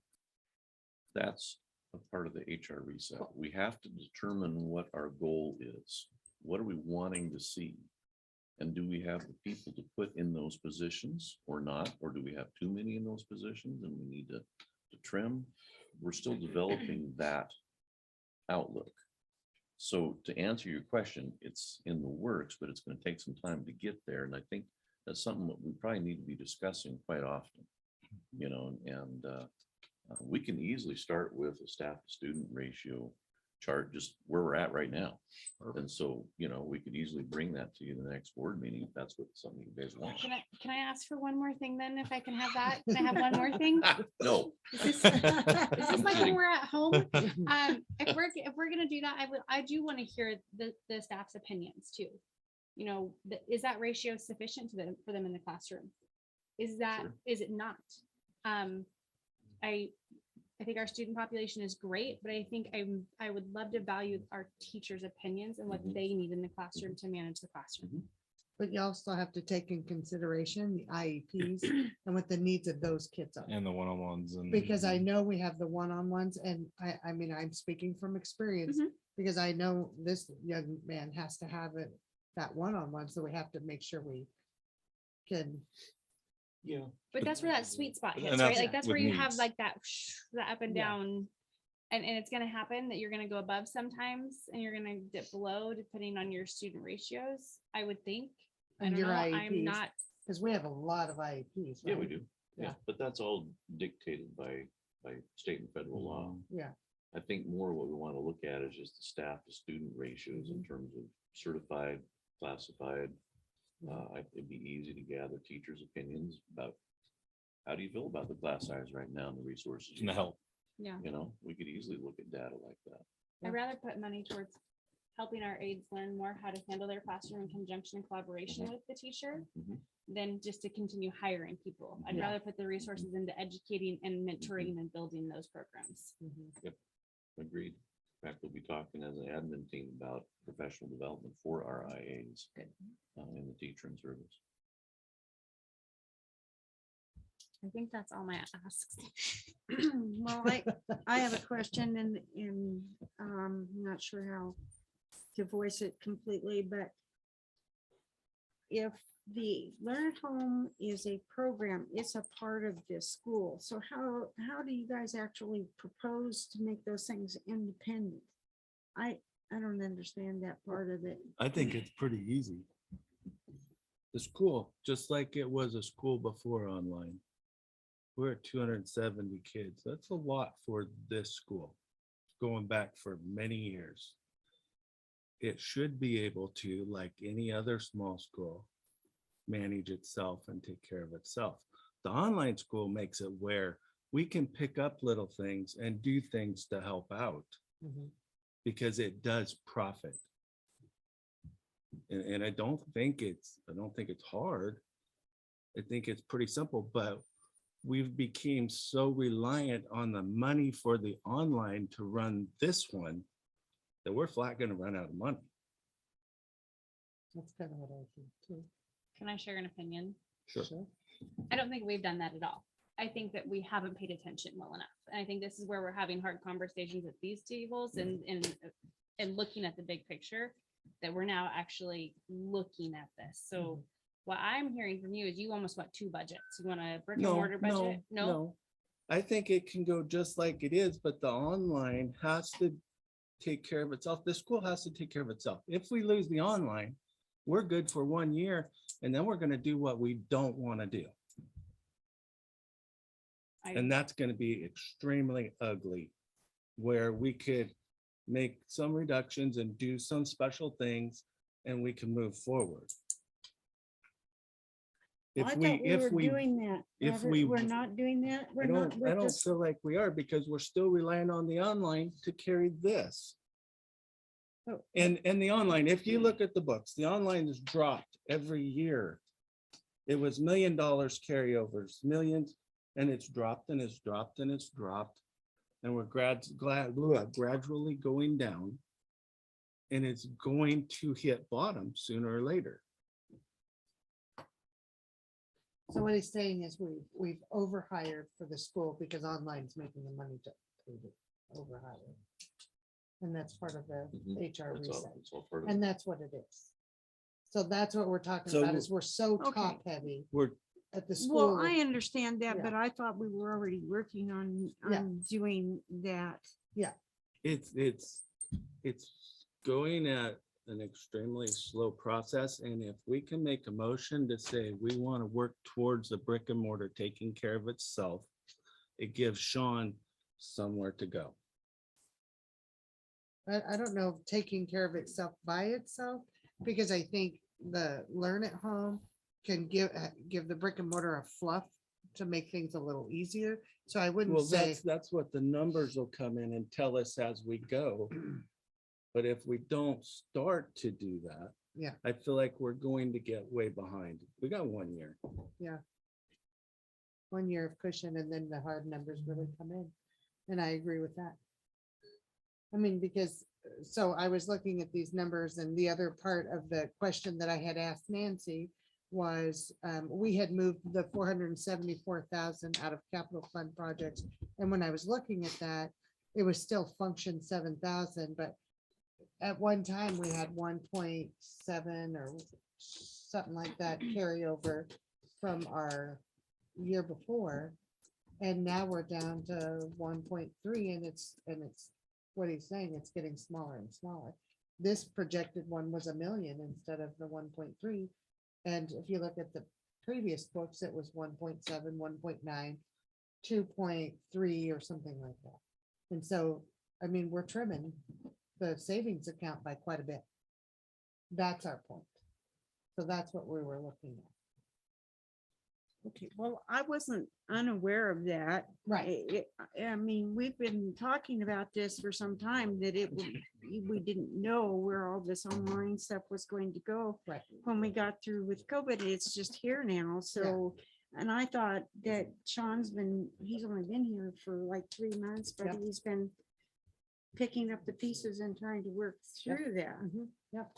We're So- just talking about direction. We're not saying or complaining that there's something wrong. We're just trying to pick up pieces too with Sean. Right. To all of us together, look at the big picture, not just today, but next year and the year after, and as Christine says, 5 years. Because if we really don't look at those budgets, then, I mean, we could be in trouble in even 2 years. And so that's why we're just talking about direction and picking up pieces. Not that we have any problems other than we need to work together and do that. Well, where are we going with this? Are you proposing a motion to do this? Because I thought we already were moving forward with trying Yeah. to, I was just discussing the meeting that we had with Right, Sean. right. okay. And my questions about the budget, that's all this was about, was information, because I had called Christine and asked her these questions, and then she sent out the email. And then we went and had the meeting with him, and so this was just informational, because, I mean, we're in the public's eye, and I think everybody needs to know kind of what we're looking at. Mhm. And it's just transparency, this is what we think, that's all. That's all, Okay, I'm done. are you done? Yeah. Robert, are you done? Do you have more comments? I'm serious. I just want to know if Sean still needs or feels like he needs a motion to move in that direction. And I'm saying that's just a motion to move in the direction. We got a year to get this work through. They want to see Right. numbers and stuff. Right. I'm fine with making that motion. I feel like we have to do something. To me, the most helpful thing would be a motion that we start to investigate these things. And I would like to start with the staff student ratios, teachers' opinions, and work on that 5-year vision that Nancy was talking about. Nancy, do you feel like we have enough information to use that software that you have for that? Yes, it's a very, can you hear me? Yeah. It's a very robust software and it ties in with Infinite Visions really well. A lot of school districts have started using it. Hood River used it solely for their budget, and it does a really good job with the variables that you input as far as numbers of students. So yes, it's a very robust software that can do a really good job of projecting for you. And I think based upon, if we start with those 3 things, it might give us more data. Yeah, And then we can refine the direction that we feel we need to go. I agree with that. If we start with those 3, what do you guys think? I agree with that. I agree with that. How much time before you could report back on? Oh, we'll bring something back next board meeting. Okay. Yeah, we can do the survey. Well, I think he's tomorrow. correct on keeping it on track every month. We have to Yeah, I Yeah. think we revisit it every month. revisit every Absolutely. month, like you said. Yeah, I just see numbers that just scare me is all. No, I understand. It's hard to predict the future, but let's use Yeah, data the best So we I'm can. predicting, no. Can I add one more thing to what we'd like then? I No. think, I thought this was like my house, Wait, right? wait, I'm Sean, teasing you. I'm the no. Oh, you're the no? Yeah, That's right. not I was you. gonna get you a Um, t-shirt that says I that. think one thing that would be helpful every month in that report is where are we with the HR reset? Where are we at with, I'd like to see like where we're at with those job descriptions. Sure. I had another thought, but So, that a monthly, report on the that HR monthly reset. Yeah, we can do conversation to really see where the movement and progress is, but also where are we seeing roadblocks? So we're not surprised by big roadblocks. So we're having those conversations ahead of time. Do that. Mhm. Absolutely. So what's your motion, Robert? Yeah. So He's got one. to me, that seems like we are moving in that direction. Yes. So I don't know that we have to have a motion other than what Sean Sean will. suggested. Yeah, Yeah, if yeah. you guys are okay with me bringing those things to the next board Sure. meeting. So I'll make Yeah. a motion that we bring these 4 things to the next board meeting. For you. Can you read those four Yeah, things? staff student ratios, teachers' opinions, 5-year vision, and an HR reset monthly report. Yes, please. I'll make that motion. I'll second. All those in favor? Aye. Thank you. Yeah, thank you. Okay, so But we still didn't talk, we still didn't talk about our resolution. We still have 4 Oh, action the items, A, B, budget C, and D. resolution. Oh, yeah. Nancy, can you walk us through these resolutions? Thank you.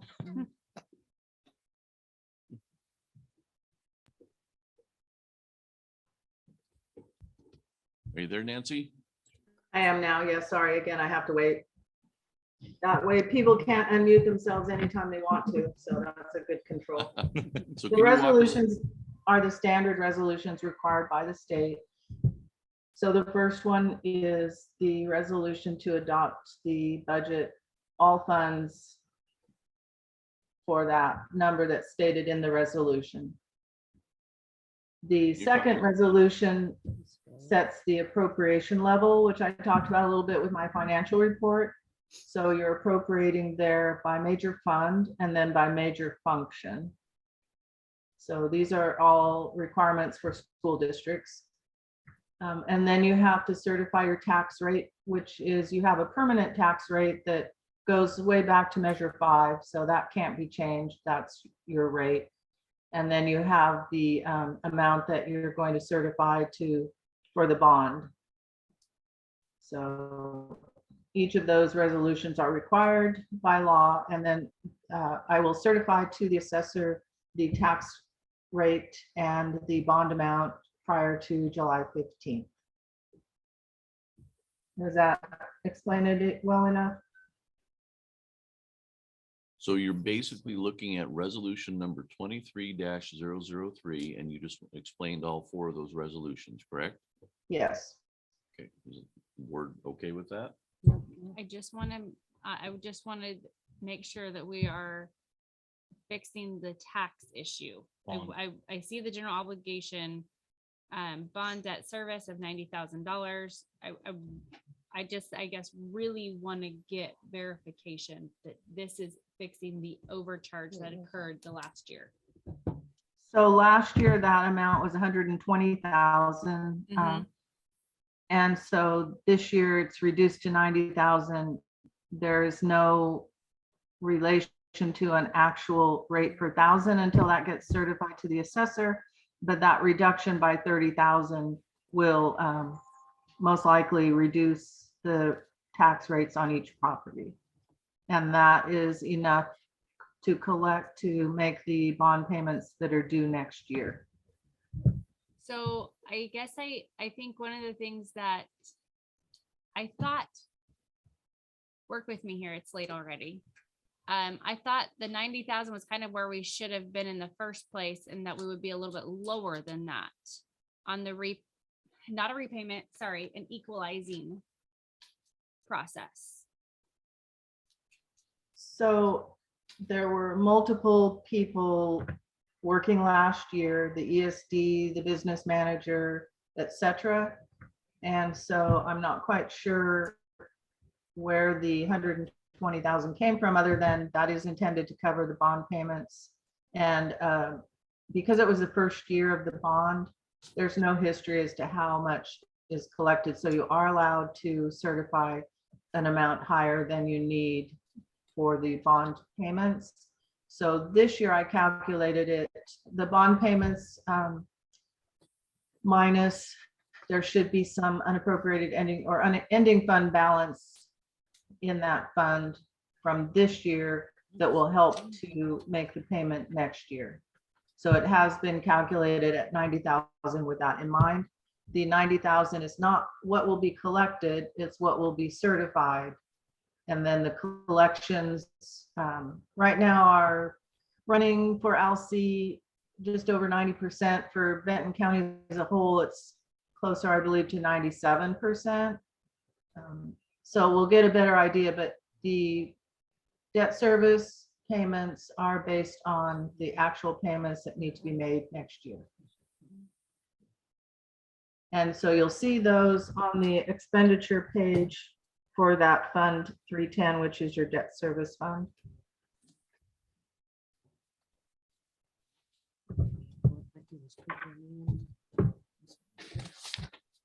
So again, I don't know about the 120,000 or what impact that had, but this has been calculated using the actual payments to be made next year, plus an offset for what might be over collected this year above the required payments.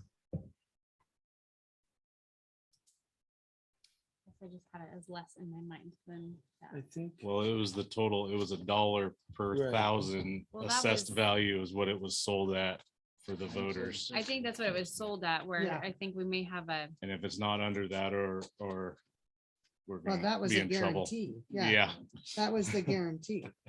it was. can you share your opinion with us, Mr. France? Just a, I guess, clarification is 90, I believe I heard from Nancy, 90 is what is supposed to be collected. And that there could be revenue from this year's over collection of roughly Left. 25,000 that could be applied towards that 90,000. So then what we have to assess the local tax people is less because we already got $20,000-ish. I don't know exact amount already in that fund. And so now hopefully this year we are collecting less. The 90, I think, is the bond obligation. The bond needs to be paid Pay that $90,000. every year to. Right. No, that's not 100% accurate. The 90,000 is what's certified to the assessor. The assessor then takes that amount and calculates it against every single individual piece of property. And that's when you finally get the rate per thousand. So the promise of any rate for a bond should never be made. Unfortunately, it was, but the 90,000 is what gets certified, and then you're going to collect somewhat less than that. So you take that projected, let's say you project to collect 95% of that, and then add, minus what your bond payments are going to be. And this year I do anticipate something left in that fund to help make those payments, which is why we can certify 90,000 instead of something more than that. But I believe, okay, so I apologize because I think we're talking in circles, but we're all trying to get to the same goal here. I believe it never should have gone in at 120. That was an error. And so that extra, we'll just say $30,000 right there. Where is that at? How do we apply that to this for the assessor to look at? So again, it's not 30,000 because you're not going to collect 120. So you didn't start with 130,000 more or 30,000 more, because what you certify to the assessor is not what you're going to collect. You always have to apply a factor to that because you're never going to collect 100% of what you So certify. that's true. So what did we collect last year? I don't have that number right at hand. I can certainly get it to you. at any time, just by looking in the system. But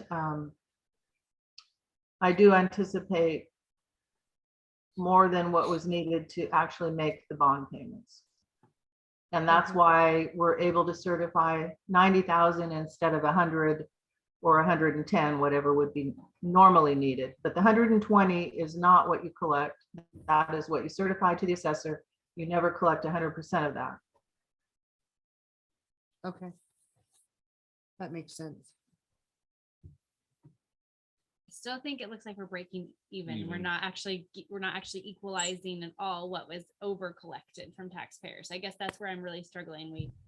We were supposed to be taking to the assessor's office 90,000, not 120. Right. So we wouldn't be collecting that entire 90,000 either for this last year. That But is now what so this gap is there of an overpayment, but I'm struggling to see where we're, for lack of a better word, refunding that. I know you don't refund taxes, but I don't know a better word to put back. You want to know where's it offset? Yeah, so the taxpayers are gonna want to know what that looks like for the offset. This Yes. is the transparency part, because they're wanting to get close to what they were told. Right. And Right. we may have to do some, relationship fixing there because we may not be able to get right to where we told them. It might Because we take a shouldn't couple have made years, a, but shouldn't have made a promise, no argument there, but I guess I don't understand how we're getting back to that. Good question. I don't know how to answer that. Nancy, do you? I didn't hear the question. Okay, so I am still struggling to understand when you are Uh-huh. taking to the assessor's office this 90,000, Mhm. how are we giving back to the taxpayers essentially what was over collected? Because the 90,000 was the par level. That was what was supposed to be put on that form, but we didn't put that on the form. We put too much on the form. So now we are going back to the par level ask of 90,000, but that's still an over collection based on taking too much from them previously. So I don't know if the 90,000 should have been on there last year. I'd have to go back and look at how that was calculated and what. Again, there were just too many people involved in that. Okay. But I could go back and look at that. I don't know if it should have been 90,000. Maybe it was supposed to be, maybe it should have been 95, maybe 100,000. I guess how do we get? Again, it's all based on the actual payments made on the bond. So You- can you look at what we collected last year? And because the voters were guaranteed or promised Right. that it was a dollar per thousand. And I want to say it was $1.20, 25, 20, something like that. It was $1.37. $1.37 that was collected, and it was only 27, was 27. supposed to only be $1. So each Mhm. taxpayer paid 27 cents per thousand too much. And- And so that's what we're asking. How do we look at the number from last year saying, okay, we should have only collected the dollar, but we collected the $1.27. How are we offsetting that this year to make that wrong right? And more than that, because we understand we can't guarantee a rate, Mhm. but that 120 that we put in on that paperwork that went to the assessor's office was an inaccurate number based off of the bond committee and the person that came in and gave us that estimate, which was not 120, it was much lower than 120. And Uh-huh. I realize we have missing players at the table all over the place to help find this, but I don't feel comfortable with this number saying, okay, let's carry forward with this, because then I do feel like we're absolutely ignoring the problem at hand. And Okay, so if I could suggest, perhaps you could postpone this item for just a few minutes and move on with the agenda. And I can try and get some more information. If this is not adopted tonight, it just has to be adopted prior to June 30th. So the other option would be to have a special meeting before June 30th, if you're not comfortable with this tonight. we're So pretty those are a couple of long-winded. We could options give you some have. time. If- Yeah. I'm sorry, Or what? we can come back too, and we owe it to the community. I Yeah, feel. I Yeah. think if you want to look a little, we can move on and Well, then yeah. just send us a red flag when you're ready. Okay, sounds good. Thank you. Thank you. Thanks, Thank Nancy. you so much, Nancy. So the next item would be the supplemental budget, and I think we can't, can we deal with that now? I would wait for Nancy to walk us through that. Mhm. Yeah. So I would table that too until she gets back with us. So then the next subject would be the approval of the contract for DeSalvo. Mm-hmm. Do we have that? It's in our, Yeah, it's in the packet. Mr. Galler, can you give an overview of what that DeSalvo contract is based on with ESD services and things like that with this contract? You What it bet. Looks like. I anticipated this question. So Cheryl, are you there? Let's bring Cheryl Doe on and she's ready to answer this question. Seems I'm hard to here. read you a little bit. Yeah, I'm here. Okay, Cheryl, you got your Yeah. question. Can you answer this for us? DeSalvo is our psych ed services, which are the kids that are on IEPs have to be evaluated both initially and every 3 years. So this is a group of psychologists that goes out to our students and does those assessments either in their home or virtually. And most of the students that are on this particular contract are at Learn at Home. The ESD has certain budgeted amounts. We do have a psychologist that comes to the brick and mortar that is through the ESD funds, but this is in addition to what the ESD provides for our funding at the Learn at Home program. Outstanding. Thank you. And is this something we need to consider in future years of asking the ESD for a service like this? Or is this a contract that we would need specifically for Learn at Home? Or do you have advice on that? At this point, we met with the ESD and kind of went over services, and they don't have the services where they travel, have the psychologists that travel to the different areas since we're all over the state with our students. And the contracted services are pretty similar cost wise as far as what we're getting from the psychologists. So I anticipate we would continue this contract with DeSalvo at this point. Thank you. Mhm.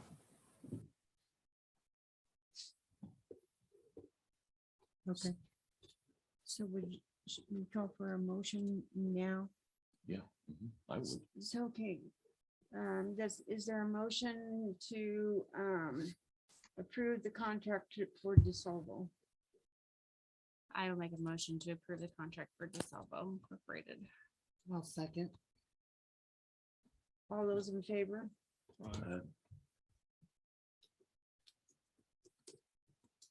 It looks like we have approved for that contract. Okay, so the next item is plan of action for the 2021 annual filing. Yes, Madam Chair, you can look and see there's a cover memo that Nancy authored that I've approved for the board to review.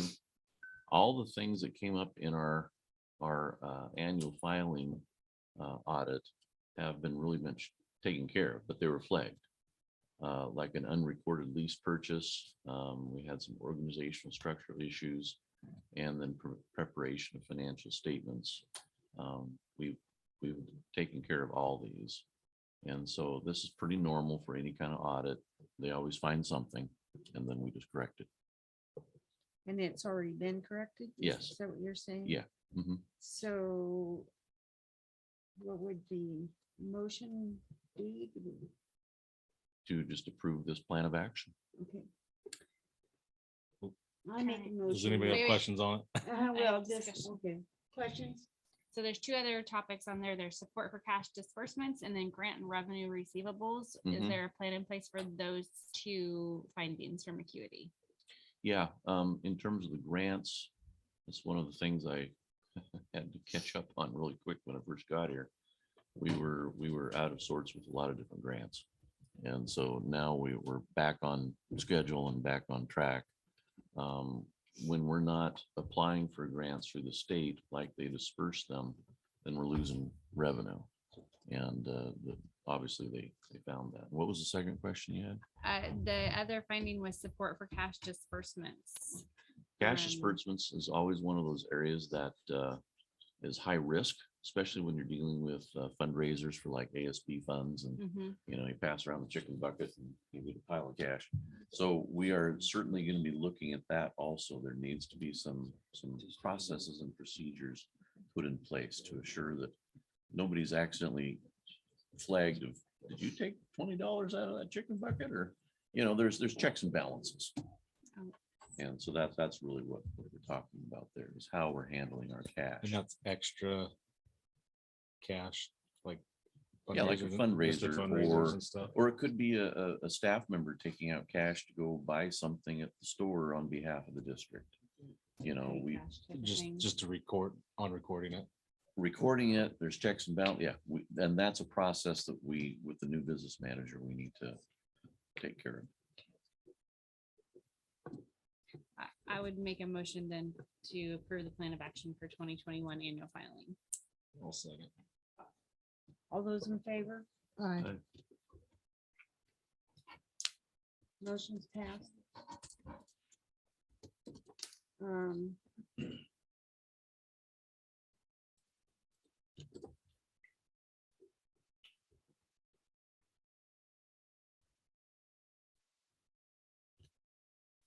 Juneteenth holiday.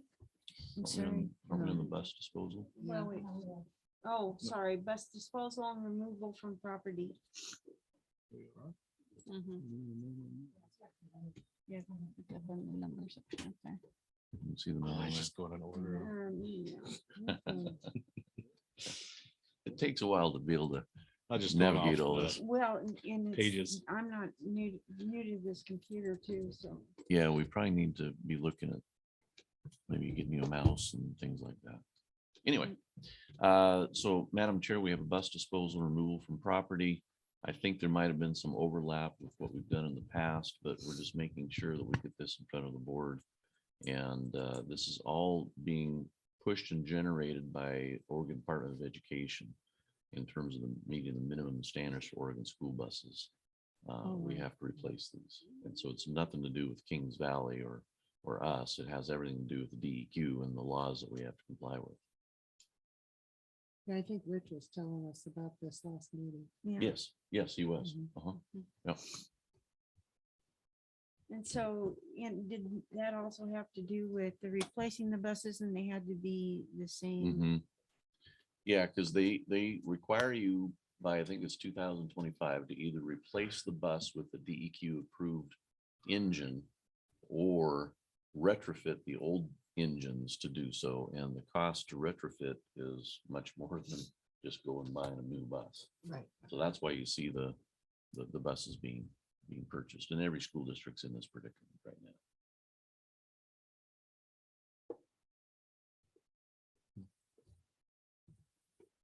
All right, then. So is this every- means we need to buy 3 new buses essentially. is what No. you're Actually, This is part of, so this is the 30%. If they get rid of these buses, we get the 30% down payment. Right. So that's what we approved last time. saying. Okay. Right. So this is just disposing of the buses. Right. So this goes Right. to Eugene and they demolish the buses and they never get used again. Okay. Demolished. The 30%, yeah. Yep. All right. Yep. Got it. Make a motion to approve the bus disposal and removal from our Alsea from property. I'll second.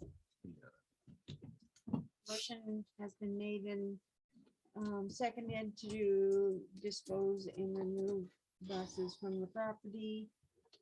All those in favor? Aye.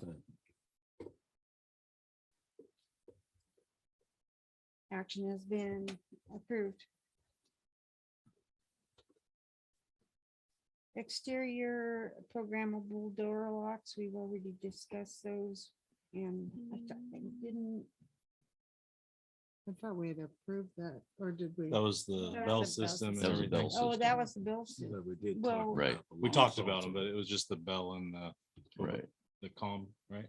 I I'm don't not- see an. Intercom. I'm not seeing it. I don't see the information on this. Shirley, you might want to grab a hard copy because I don't think it's here.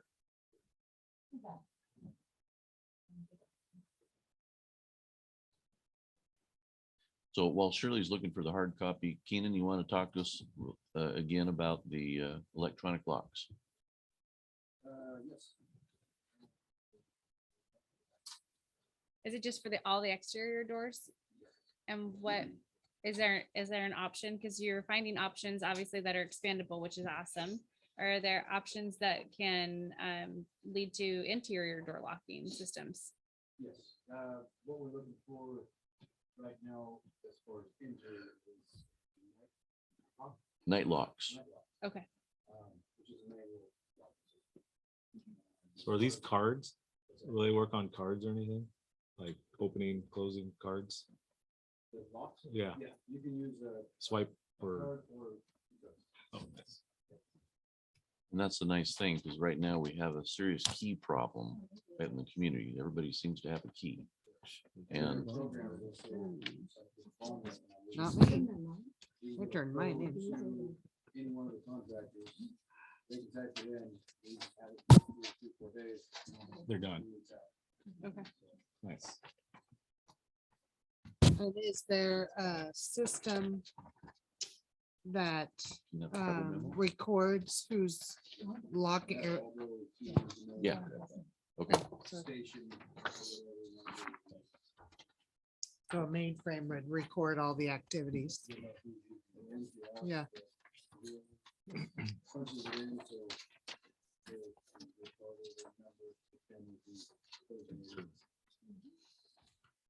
Do we have an amount for this? Yeah, it's there. Oh, is it this one? And is this the supply chain?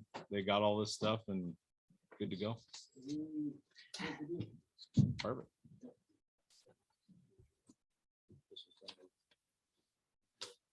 So how long will it take you to install this? Per year. Oh, start to, because it goes up. So fairly easy. And then, Some of it were push doors. The outfit was gonna come.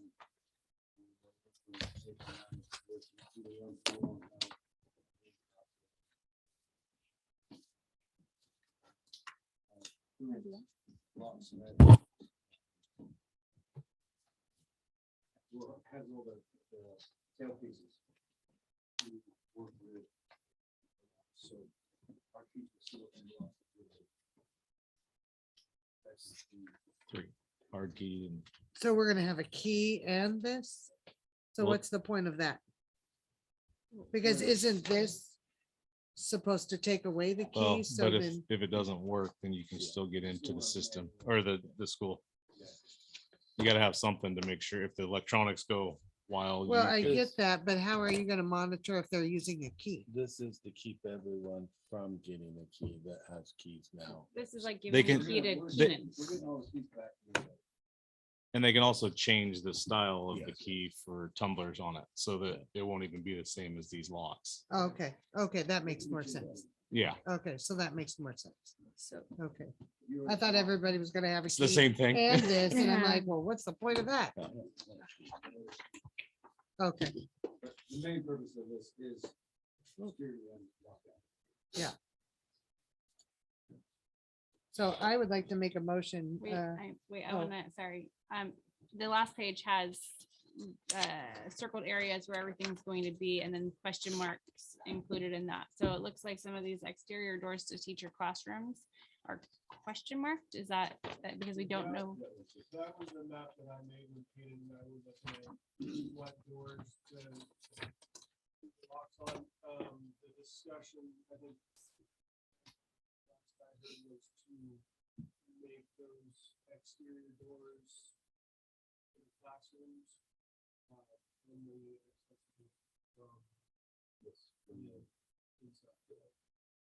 Locks from the inside.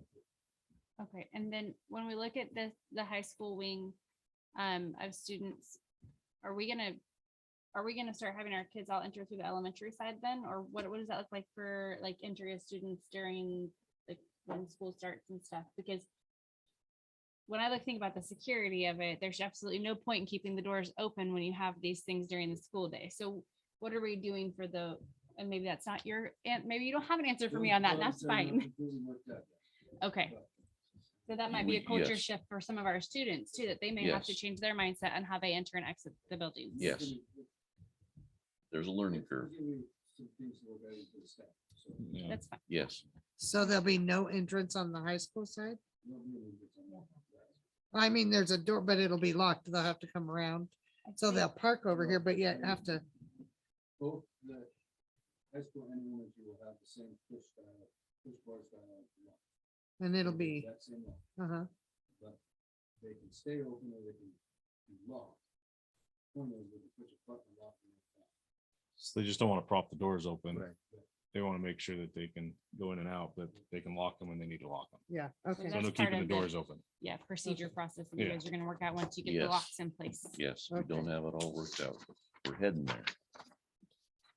So can I make my motion then? I just had that one last question. So I would like to make a motion to approve the exterior programmable door locks. One second. All those in favor? I, Approved? Now where are we? actually? We are at Disposal, the person exterior, 2 hour. Paradigm. G. Paradigm Learning Systems contract renewal. Yes, Madam Chair, we were not able to get that in the board packet tonight as we'd anticipated because our attorney came back and said, oh, there's some things that we need to renegotiate. So I just sent the owner of Paradigm a detailed memo tonight, CC'd it to Tim. And so we're waiting to hear back from him. So So we'll table table it? that till next We'll time. table that till next time. All right. Can we take 10? Wait, 5. we gotta, Oh, you're killing me. I make the motion to table it. The contract All for those Paradigm. all the- I'll second second that. it. I'll second that. All those in favor? I. Oh, There you okay. go. We Wait. we take a Are you 5-minute sure? break.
Tim Francis. Okay. All So right, here we that's the go. stuff from the Meeting bond. back in session.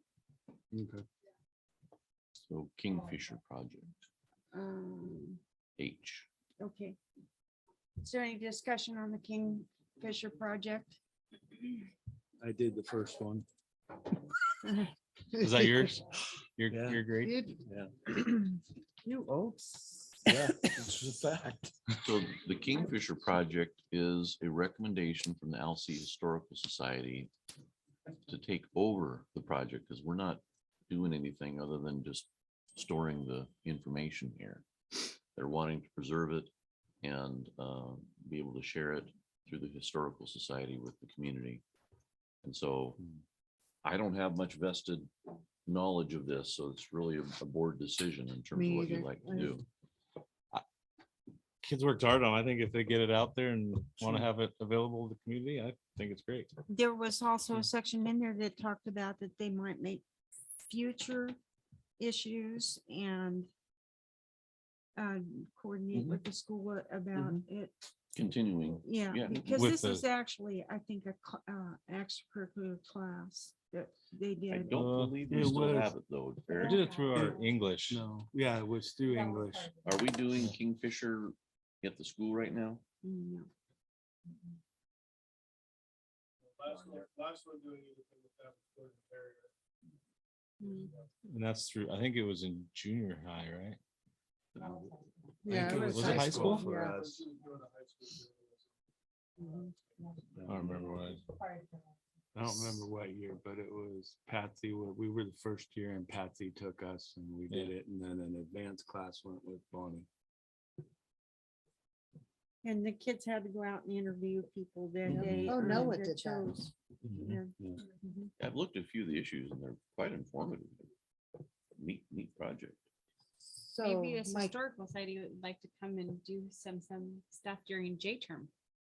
well, I was gonna say, are they gonna be working with the students to continue with this? Is that what they want? Or do they just want to take it over? No, they just want to take it over. I I think think. they just want to take it over.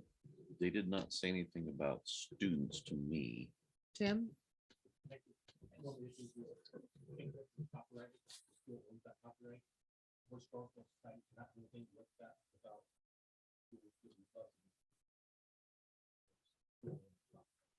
Oh.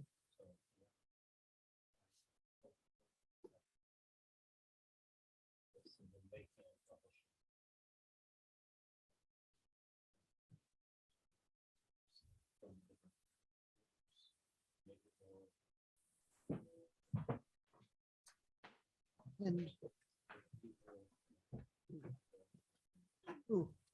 who's wanting to do this? Yeah, but who heads that? The president is Leroy France. But it does say, the last sentence does say, the Alsea Historical Society looks forward to working with Alsea School on any future history related projects and will share the Kingfisher related information as projects arise. So it does sound like they want to continue involvement with the school, and they think that would be outstanding for our students. Well, that's what I was thinking. I was thinking if they wanted to work with our kids to continue, because this is part of history, so this could be really good for our kids too. So You could approve it pending the requirement that they continue working with their kids on this. So we would not be giving up our copyright, right?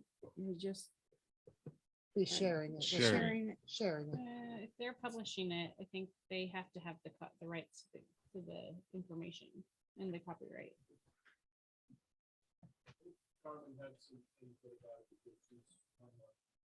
Okay.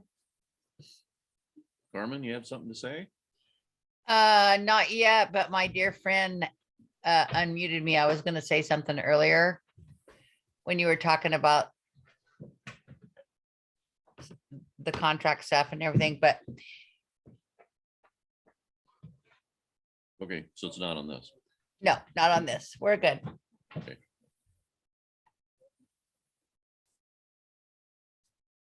I think if we're not doing anything with it today, though, I think we ought to give it, I'd like to see at least something done with the work.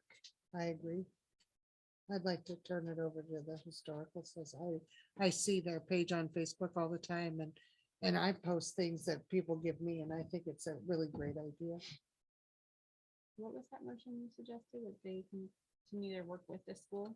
You can move to approve this pending the requirement they continue to work with the students as they move this project forward. Eric, would you be amenable to that? So if I may, I'll actually expand that a little bit, this actually is right into the topic. This time of year, we're talking to staff about teacher assignments. We are gonna have a variety of things, we actually, some of you first,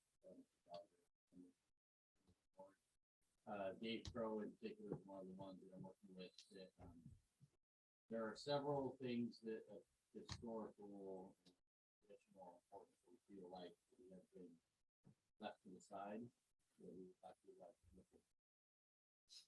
Kindling some of this connection. We have to try and think, we're gonna tell you first, and then the board consider that this would fit right in with exactly what we're talking about. Those traditional things that alumni experience that fall by the wayside. Yes, we would be all for it, and right in with some of the So could we, stay tuned this summer. so could we table this to allow you some time to work with this society to work on a plan of action? Yeah. Is that well, something we could do? Yeah. Like with the Kingfisher in particular, I only know of it. It was kind of off to the side by the time I arrived. Paul Schultz, I think also has a little bit. I know so Patsy Jones, obviously. So we have several people who'd like to do that conversation, but with Molly being our land trust director.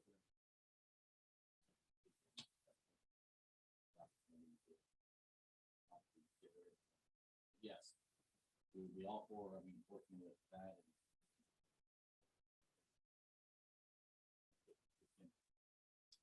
So I'd like to make a motion to table the Kingfisher project to allow for our admin staff to partner and plan on what that would look like for the future and bring back that's it. I'll second that motion.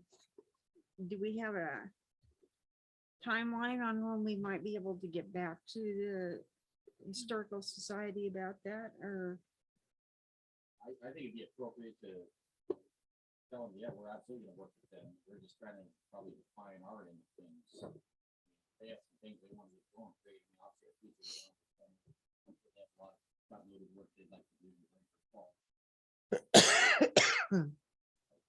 I don't know that we're gonna get much done with a couple of days left in school from this end of things, but we'll have a plan, a bunch of things we want to consider.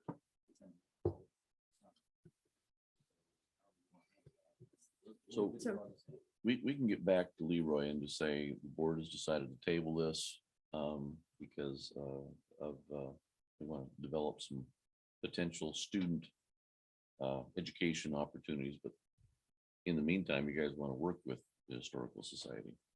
Yeah. We could just say something like that. That'd be outstanding. All right.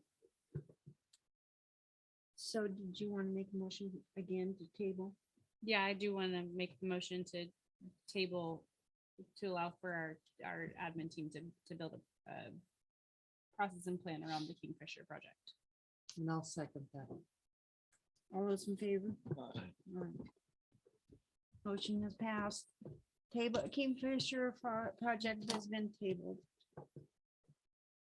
Willamette or WLA transportation contract approval. From what I got, there's really nothing we can do in this thing right now. Yeah, it was already signed by both Okay.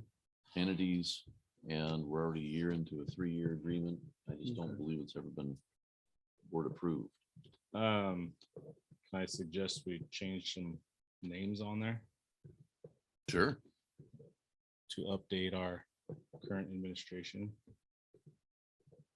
Yeah, we can re-sign the same contract as with my signature rather than the previous Yeah. superintendents, if that's what the board desires.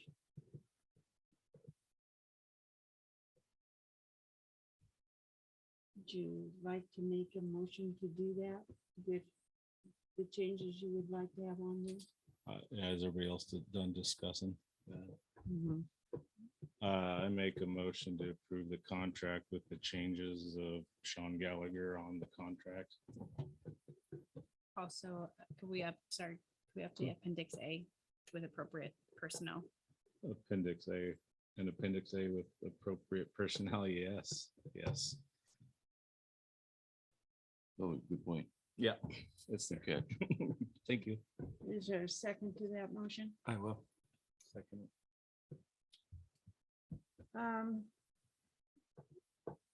Is there a vote to approve it? Aye.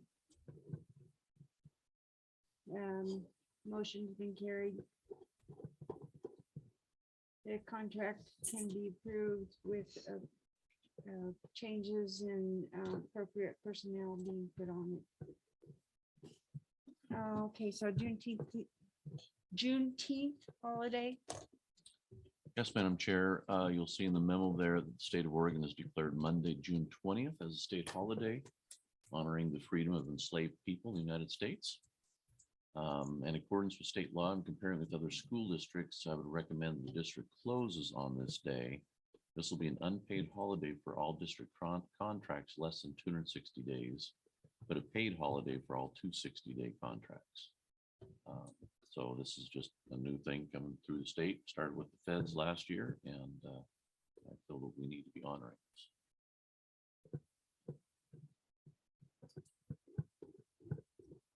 Any questions?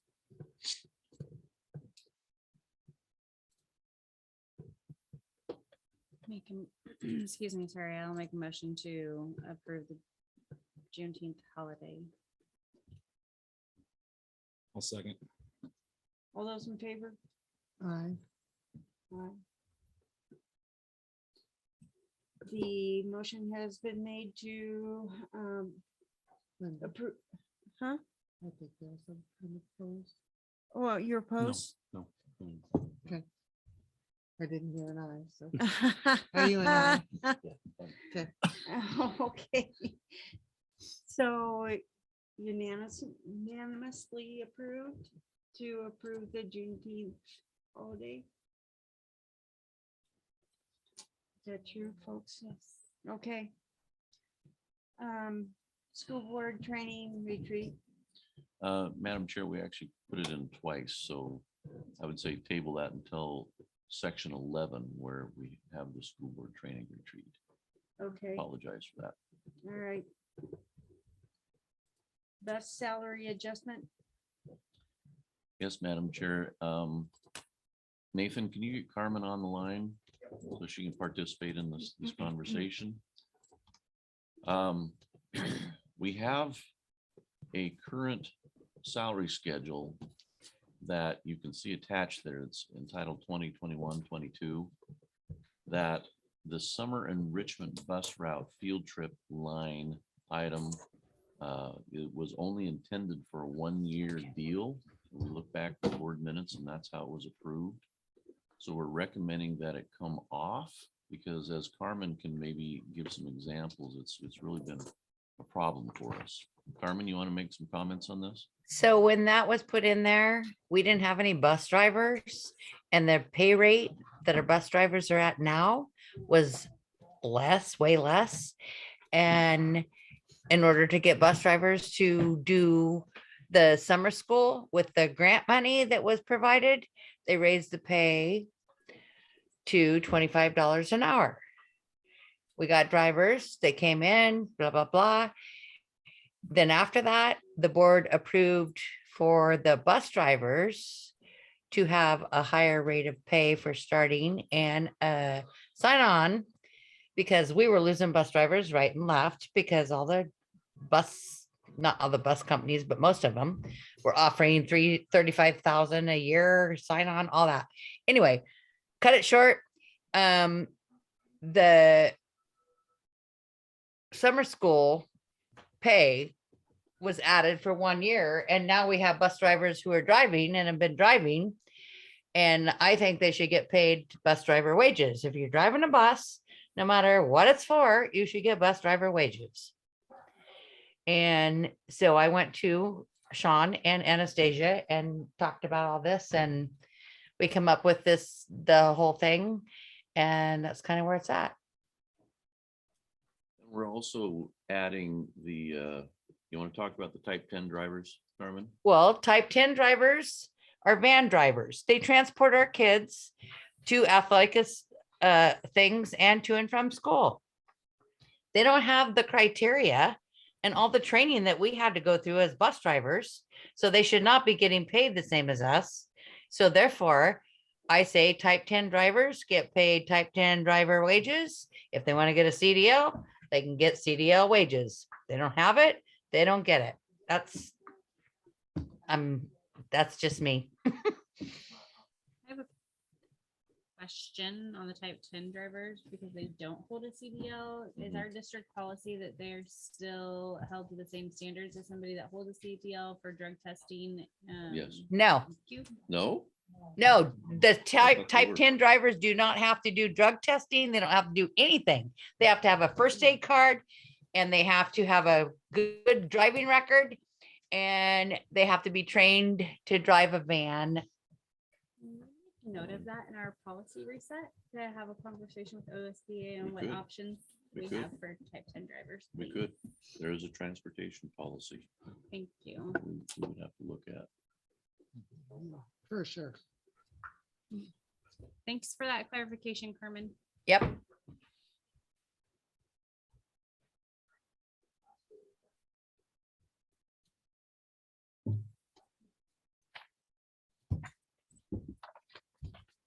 So, are we done discussing this now?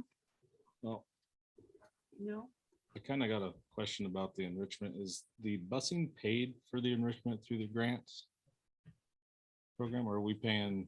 Anytime we have transportation, either to and from home or to an educational type field trip, we get reimbursed by the state. If it's athletics So as only, a parent, I know what these field trips are. How are they gonna make them educational?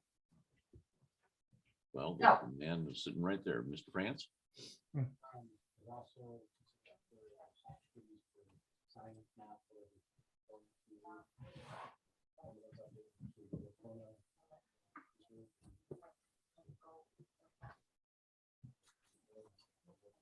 Osborne Aquatic Center. Come on, Ryan. You have to be fit. Learning about water. Not to drown.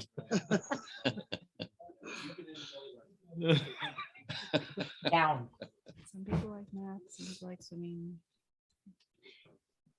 So, in this, so one of the questions I think that we sometimes forget to ask is, if a change like this were to be made, what does this do to our budget?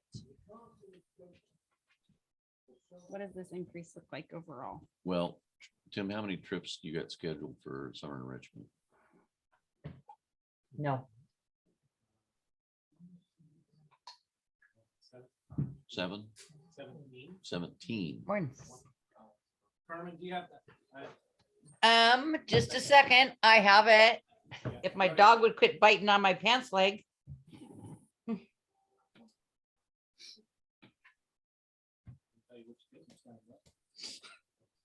No, we don't need that. So if you're talking 17 trips, yes, we will have increased costs in terms of the driver.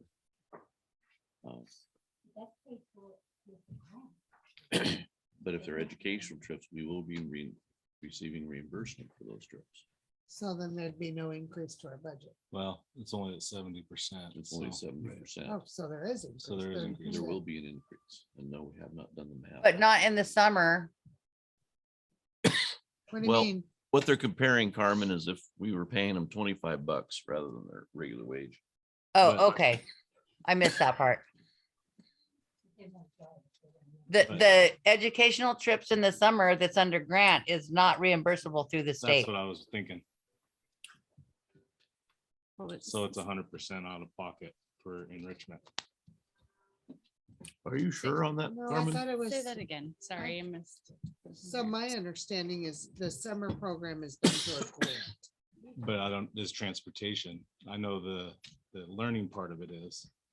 But we don't know about the. So what I was informed of is that any summer programs under grant the miles are not reimbursable for the education field trips that we normally get through the year. Oh. Wouldn't we afford to that, Carmen? Because this is the first time I've heard of it. Um, it's okay. That's what I was told last year when they set the money at $25 an hour. From Katie, which, you know, I didn't look into it, but I can. I think we need to look further into that. Okay. I'll call Craig in the morning. Yeah. 23.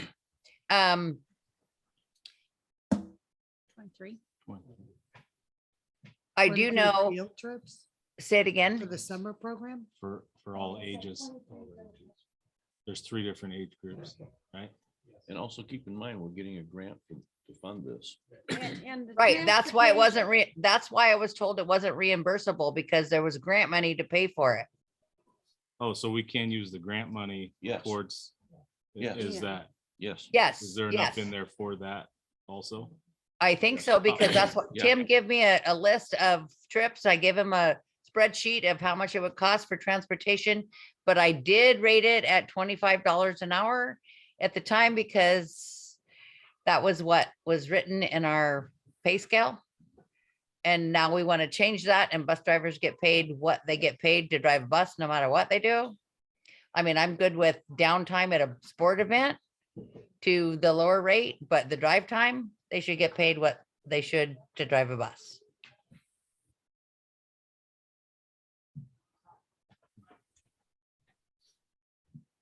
And the other part of that is that you mentioned the vans.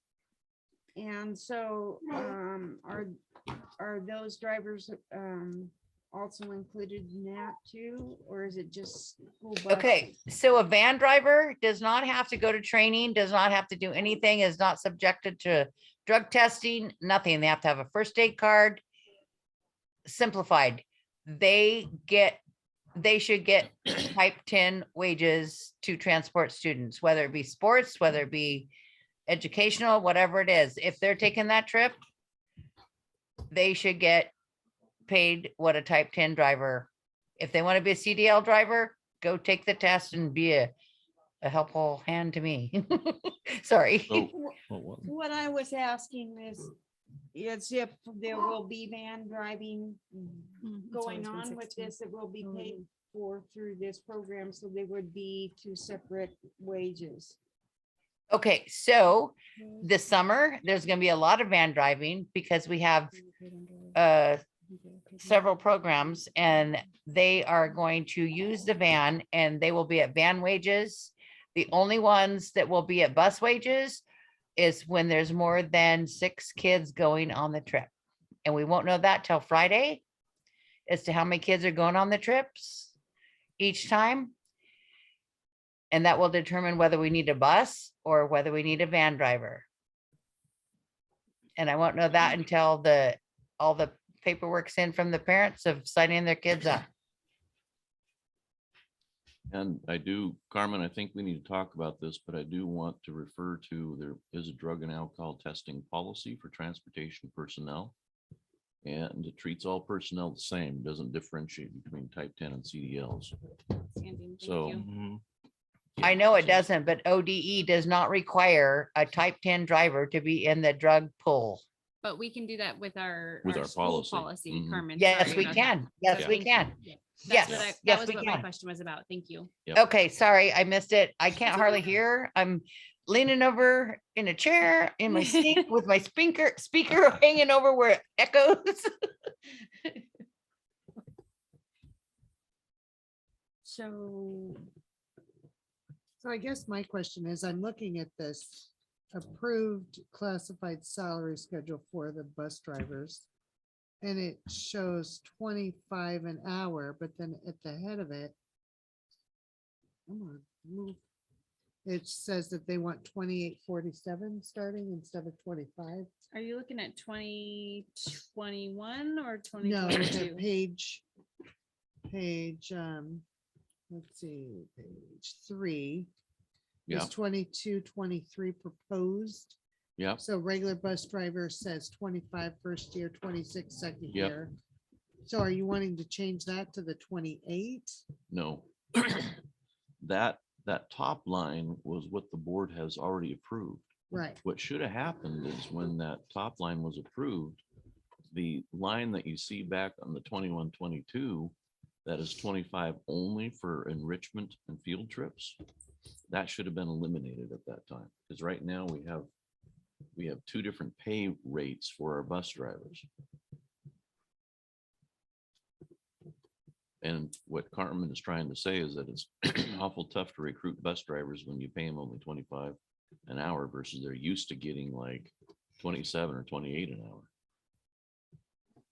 Okay, but I was reading the memo. Uh-huh. Bus drivers and truck transportation is very competitive field right now, utilizing the same Certification. Thank you. Mhm. Bus drivers now in their blah, blah, blah, blah, large That's just giving. us a- average median starting salary, 2847. Right. And what With a Anastasia, 2,000 sign-on bonus. yeah, that's what Anastasia is trying to talk about. That's the competition that's out there, just as a comparison. So that's not our pay, our, It's that's not not our ours. pay schedule or our salary range. That's just what the market looks like. Right.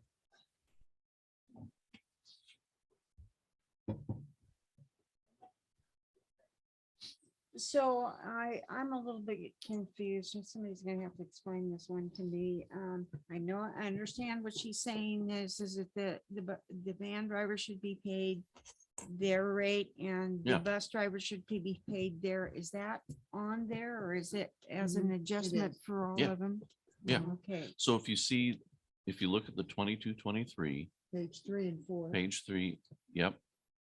And you see the top line says, I Right know it's here. hard when it's sorry, crooked. Greg. Yeah, go down just a little bit. Oh, that doesn't work. That's my challenge. Yeah. I see what your challenge is. Here, you want to use it on Here, mine? It's right here. here. Oh, wait. Oh, now she's got it, You get yours. kind of. Well, it's not Here, going down. Look here. So you see 22, 23, and you got regular bus route, athletics, field trips. That's this top line. Yeah. And then type 10 drivers right below it at a Okay. standard 16 an hour. This is where our trip is. And so we're making a motion to adjust it to this right here. Yes, the 22, 23, which eliminates that one line and updates the type 10 driver. Okay, Okay. all right. So are we done with the discussion now of this? And ready to make a motion? I'll make a motion to approve, sorry. The best salary adjustment. I'll second And- that. And does this show removing the $25 or do we Yes. have to add that? No. If you approve the 22, 23 salary schedule as we Trying to have it look at it proposed and there, not- it removes that 25 and adds in the type 10 driver. The motion has been made and seconded. All those in favor?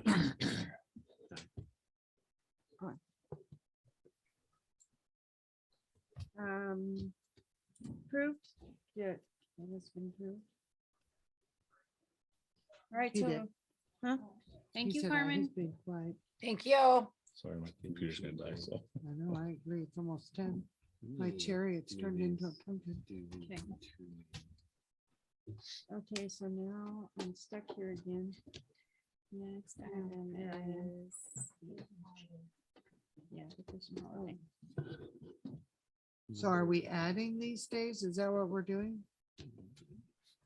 I'm waiting for the board chair here. Oh, sorry.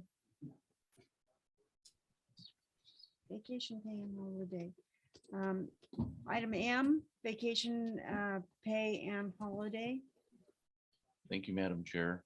This is one situation that I've scratched my head and talked to a lot of people about. And it has been bothering me that we need to find closure with this. You'll see the attached current vacation and holidays board policy. Would you die again? No. The board policy is very, very unclear in terms of who acquires vacation and who doesn't. And if you,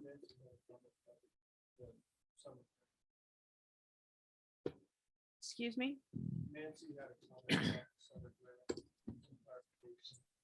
Okay. Do you guys want to? Sure, yeah. Sorry, just real quick, I didn't have any way of commenting, but the ODE summer grants for K-8 enrichment, the transportation provided is required to be charged against the grant.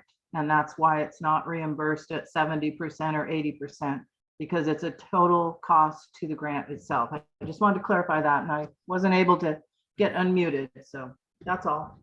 Thank you. Okay, thank you, Nancy. thanks, Nancy. Okay, so back to vacation pay. Yep, vacations and holidays. So this is the board policy. It's very unclear. If you really read it carefully, that means everybody gets vacation. That is not realistic for a school district. Traditionally, the only contracts that earn vacation in school districts is your 260 year-round contracts.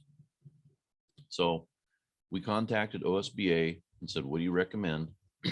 And they recommended that unless there's language that's captured in the current collective bargaining agreement with our certified union and or faculty handbook, which neither situation applies in this case, that they recommend that the board immediately eliminate this policy. And so then I had Anastasia do some research in terms of adjoining districts and what they're doing, and she covered that in her vacation action plan. We have a whole slew of people that have been earning vacation that should or should not have been earning, and they've been allowed to accrue those vacation days, which the policy says they wouldn't. And so we're also under BOLI law, and BOLI says if you afford benefits to an employee, you have to honor those benefits. You can't just take them away. But we can change things moving forward. And that's part of this HR reset. So what we've come up with is not exactly a fun plan, but I would want to meet with each individual that has been earning vacation and find out where they're at with things. They really have until August 15th to use up their vacation, but I know there's some people that have accrued so much vacation, there's no way that's possible to even use it up. And so we may have to pay them for that accrued vacation to reset the process.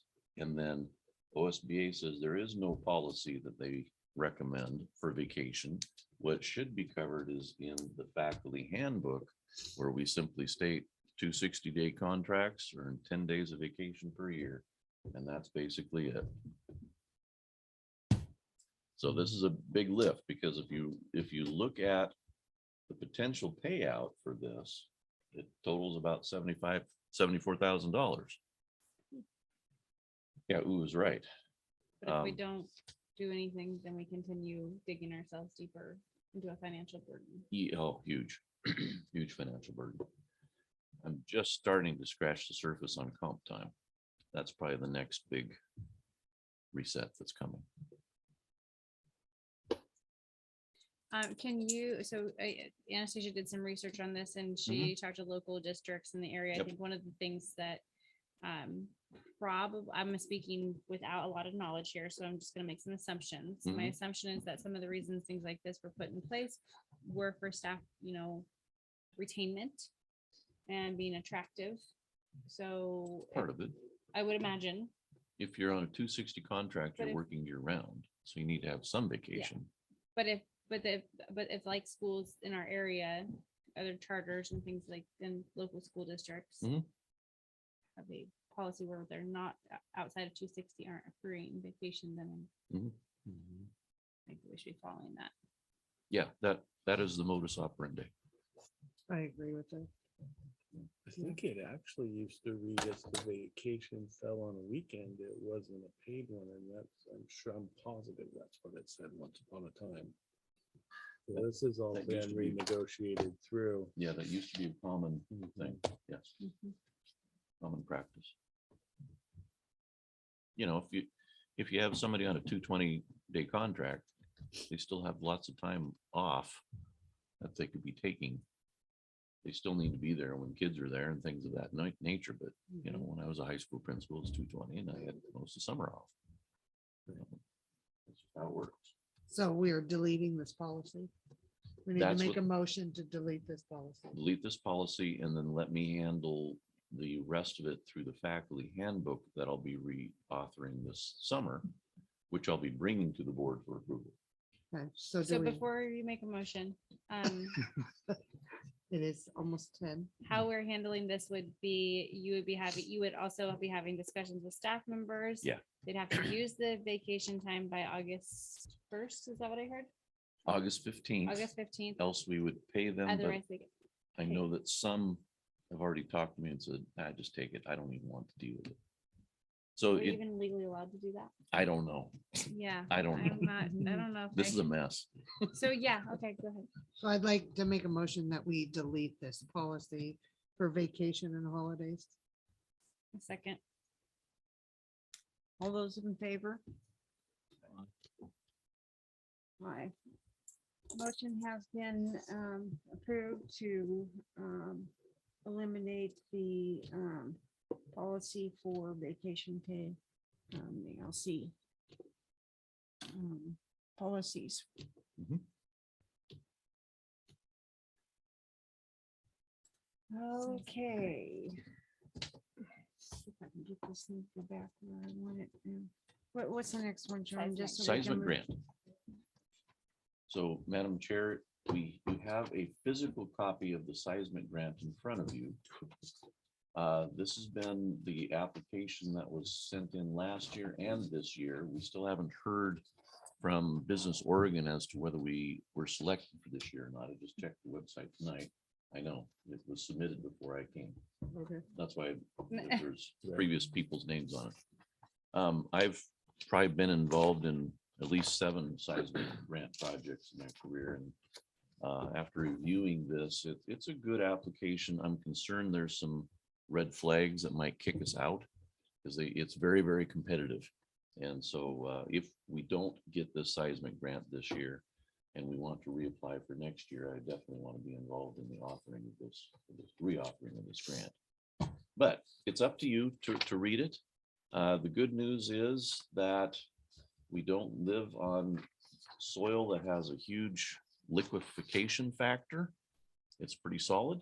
That's good in an earthquake type event. The bad news is we've got plenty of fissures that are surrounding us. One of them starts about 1.5 miles north of town and heads right through the middle of Corvallis. That's probably our biggest risk for seismic. I went around the building today and just looking at the structure, and I found at least 3 seismic cracks. They're different than settling cracks. Cracks that are either vertical or horizontal or from settling of the building. But when you get the angled ones, they're seismic. And so I asked Shirley if we've had any seismic events in her lifetime, and she thought we had some rollers come through at some point. Yeah, yeah. So, but if you read the grant, we are rated as very high in terms of likelihood of collapse with our building if there was a seismic event. And so hopefully we will get this grant so we can shore up our facilities. Most of the work will be in roofing on the new kitchen facility and roofing on the gymnasium. And the rest will be just basically structural, where they're opening up little key spots and installing lots of metal and reinforcement and then shutting it back up. So there's not going to be a whole bunch of infusion to the bond if we get this, the bond project. There will be some overlap that will help in our bond costs, but it's not like we're adding 2.5 million to the bond project. This is really a separate project.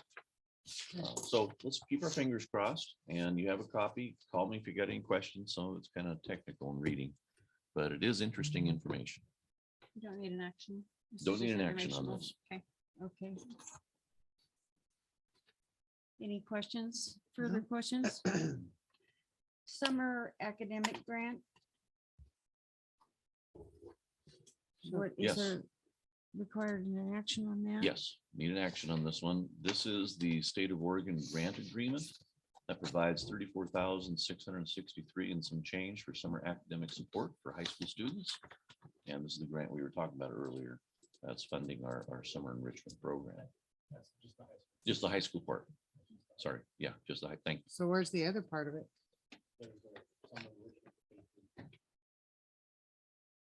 Yeah, we probably need to dig that up and bring it to you also. You say, because I don't see it on here. No, it's not on there.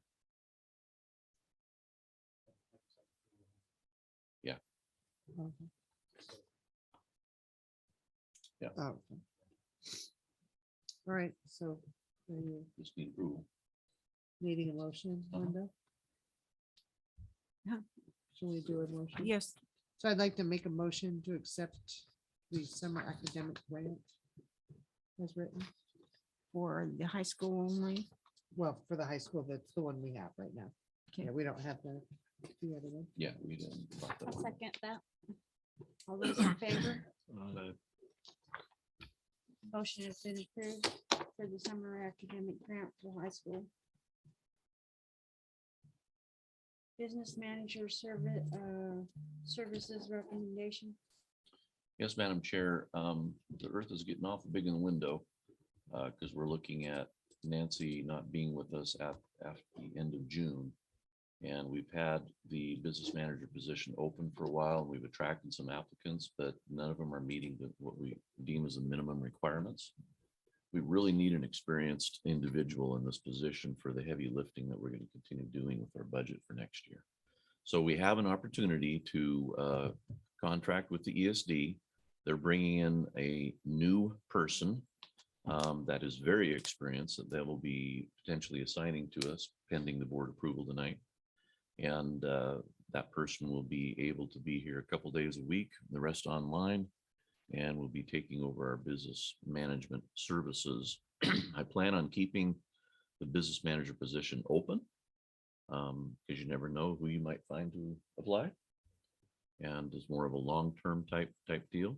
The amount that the ESD will be charging us is in the budget. It's already built in the budget. And also, I'm asking the ESD to do a payroll audit review for the current fiscal year. I have found a lot of anomalies left over from not existing staff, prior staff, that I'm very concerned about. And I would certainly be helpful to have them do an audit for me, solely looking at payroll and benefits. And so we can make sure we get all those things cleaned up. So are you talking business services that will be paying ESD? Yes, Is this number here? it would be the 140,000 for the business manager services and then 25,000 for the payroll audit. So 160,000 a month? No, Oh. for the year. Oh, I'm like, holy mackerel. Yeah. I no, want no. that job. Going back Yeah, to school. right. Yeah. Let me write my letter of resignation. Yeah, I'm done. Sorry, guys, got base closed. No, the whole year. Okay. Whew. And I'm sorry, that this contract, are we obligated to them for the year? If we got an experienced person, would they partner together? How does that work with keeping the position open? They know that I've already talked to them verbally about keeping the position open, and I know that they would graciously bow out if we've actually found somebody. So is that going to be part of the contract then with them? We could. Well, I mean, to protect ourselves. Yeah, we could. Not that they're going to be against Yeah, us, but yeah. We could. I We just- could add that in. So there would be a payment adjustment as well? Of course. Yeah. Of course. Yeah, this is just the proposal. They'll now, if you guys approve this, they'll now issue us a contract, and I'll make sure there's some language in there that Okay. states exactly that. I'm good with that. Are we ready to make a motion on this? I'll make a motion to approve the business manager services through the ESD, as well as keeping the position open for future candidates for the business manager. I'll second. Motion has been made and seconded. All those in favor? Aye. Aye. Motion approved. Thank you.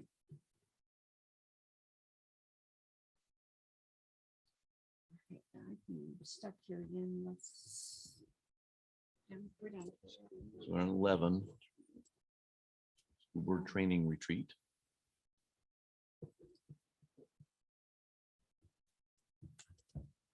I can't seem to get 11 to come up. What am I doing wrong here, Sean? Oh, it just, What happened here? oh, wait, there's no.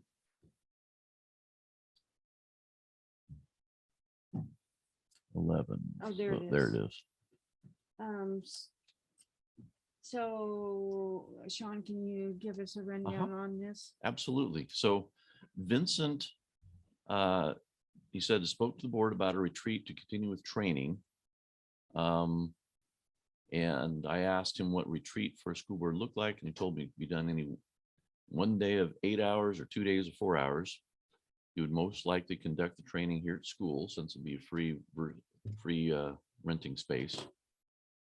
We could certainly supply breakfast and lunch if you guys decide to do the 8-hour stint. And then he gave us some dates to consider. And he would like to focus on the 6 areas that he's bulleted there: the role of board ethics, public meetings law and executive sessions, agenda review meeting procedures, superintendent evaluation, board and board superintendent operating agreements, and superintendent search. So I guess the decision for the board is to come up with either 1 or 2 dates that you would like to have this training if you were still interested in this. And I regularly speak with Vincent, and he is more than happy to come. There's no way I can do an 8-hour. No, not during the week. I'm already. Monday through Saturday, I work 6 days a week. I just can't do 8 hours. So I can do 2 4s, but I cannot do a full. Not unless somebody wants to pony up and go work for me. We all have to be here. I was gonna say. And does this have to be during the week? Well, the dates that he gave us, I think They're they're all during the week. during the week. Yeah, I'm not sure where that, where is it? Yeah, it's all Here, let's go down. Tuesday, Wednesday, Thursday-ish. Oh, There you go. So I'm There's the good with any dates. of them. So whatever you guys need. Has to, I'm not good with, well, are we looking, what time are we looking at starting, I guess, is part of the. But it'd have to be like 5, That's really a problem, isn't it? yeah. 5 to 9. I'm- Nathan, we got to figure out something different on this. Here, you can look. Shirley, on could it. you send us a poll so we could send you our availability? Would that be possible? Here's the dates that, I make a motion to approve, June make a 15th. motion to No, approve not the that board day. training Isn't that the last day of school? with the dates Shirley Or- sends us so we can yeah, get that we're set seeing up. session. Yeah, because I mean, the boys are gonna be going in 2 weeks, so I'm available in the evenings, no worries. So whatever you guys decide, just they're all open for me. So it sounds like you want to do 4-hour sessions, 2 4s, 2 yeah. 4s. So why are there 3? Oh, is that just an extra Those are day? just days that he Has is saying he available. says it has available in his calendar. I personally think doing them 2 days in a row, like the 12th and 13th, we can just compile it and then it'll all be in our brain. Or, you know, the 19th, 20th, but I'm talking just the 2 days together and just get it over with instead of you're saying no. I can't, I'm just saying I can't do the 13th. I could do the 12th and the 14th. I can do those 19th, We can't do the 20th, 14th. 28th, 29. It's a board Check meeting. my schedule. Yeah, we could do the, 14th 's a board meeting. I I can do the Okay. week, I can do 19th, 20th and 21st. There we go. I got the July 19th dates, so fine. So I'm good for all 3 of those. I need to find out from my daughter when my small granddaughter is going to Newburgh for 2 weeks. It starts, the first rotation is right after school's out. And that way I would have a full evening without children. I can't tell you that right now. Well, she's talking July 19th. Yeah, end of 20th, July. Not June, July. Well, I know, but you have the rotation every 2 weeks. I would like the kid to be gone that 2 weeks. Okay, So I- can, you got a calendar that you could figure out if it started the 2 weeks that right after school's out, 2 weeks? yeah, so you just look up here. So school gets out on the 15th, is that right? 16th? So you want my Here's- calendar? Here, here's the calendar. I got it right here for. her. Okay. So here's June. School's out the 16th. So that the kid would be back these last 2 weeks here. Okay, so be back the last 2 weeks of June. So that means that June 28th, 29th, and 30th is gone. Okay. So we're looking at July 19th and 20th. So then they would be gone these 2 weeks, but back these 2 weeks. So that means that July 12th, 13th, 14th would work for Linda. Not And 19, that 20. doesn't work for Ristine. That doesn't work for Ristine. I can't do the 13th. And we can't do the 14th. It's a board meeting. the board meeting. Well, you don't want to do 4 hour stint before the board meeting? And Sure, why not? what I'll did only you do guys that if say I don't about, keep my mouth shut. what's it, June, July 19th, 20th is, but I don't think you're available. no, let's go back and I'll just try to get her a sitter or something. So do If July she, 19th, 20th. well, let's do June. You have June. I don't think she's available. I can't do the June dates. Has to be July. Yeah, it'd have to be July. I start getting into obligations the last week of July and the first week of August that I cannot do anything. So this week would not be the last week of July, No, Yeah, the so, 19th, the 20th. 19th. okay, well, let's go for that then. You want the 19th, 20th or the 19th, 21st? What would you guys like? 19, 20 for me. Yep, works for me.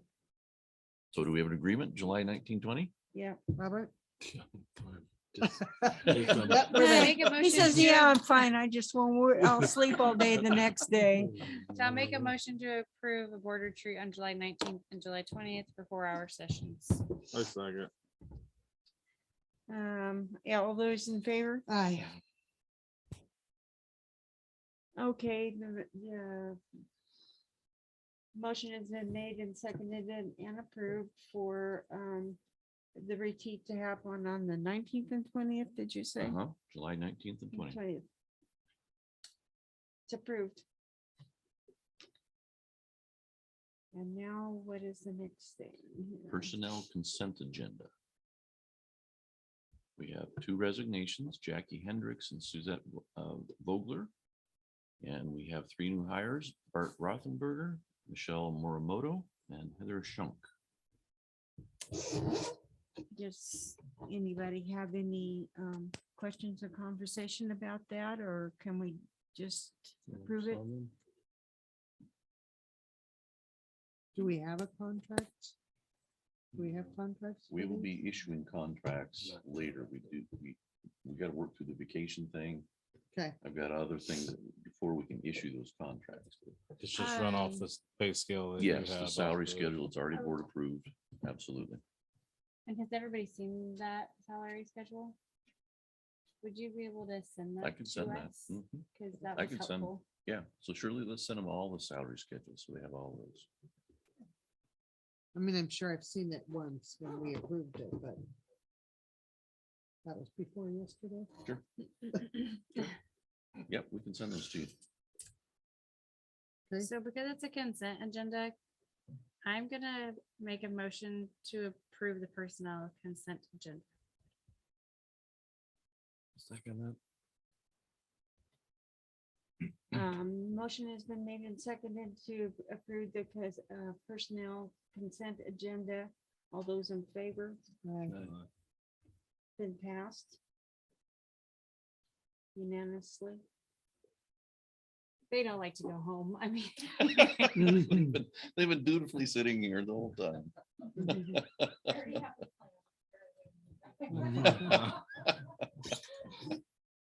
Congratulations. Welcome aboard. All right, that's 13. Next is key dates. Key dates,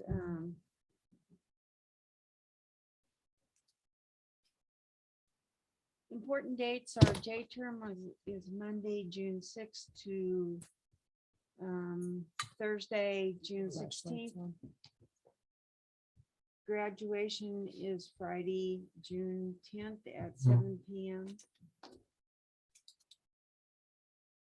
And that seems to be the key dates. So Eighth grade graduation for promotion. 8th grade promotion is on a Wednesday. Oh, am I not You have seeing- a copy of that one. Eric? Says 8th grade promotion, June 15th.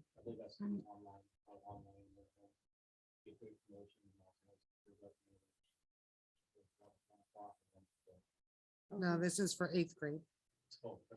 Yeah. 8th grade graduation.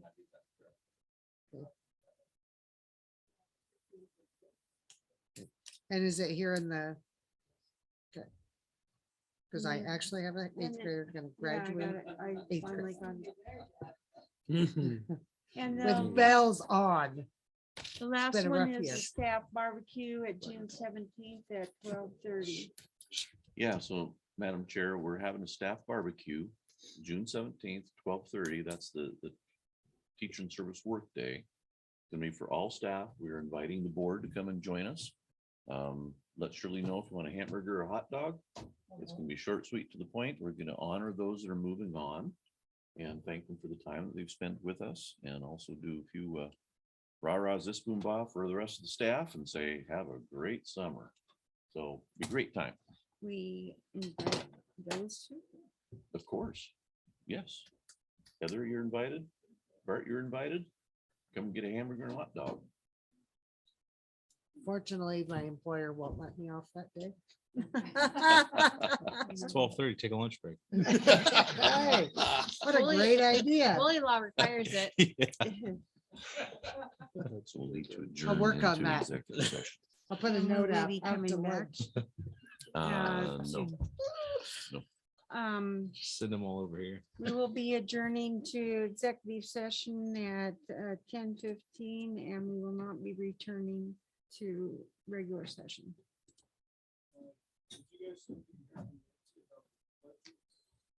Oh, We do. we do. yes.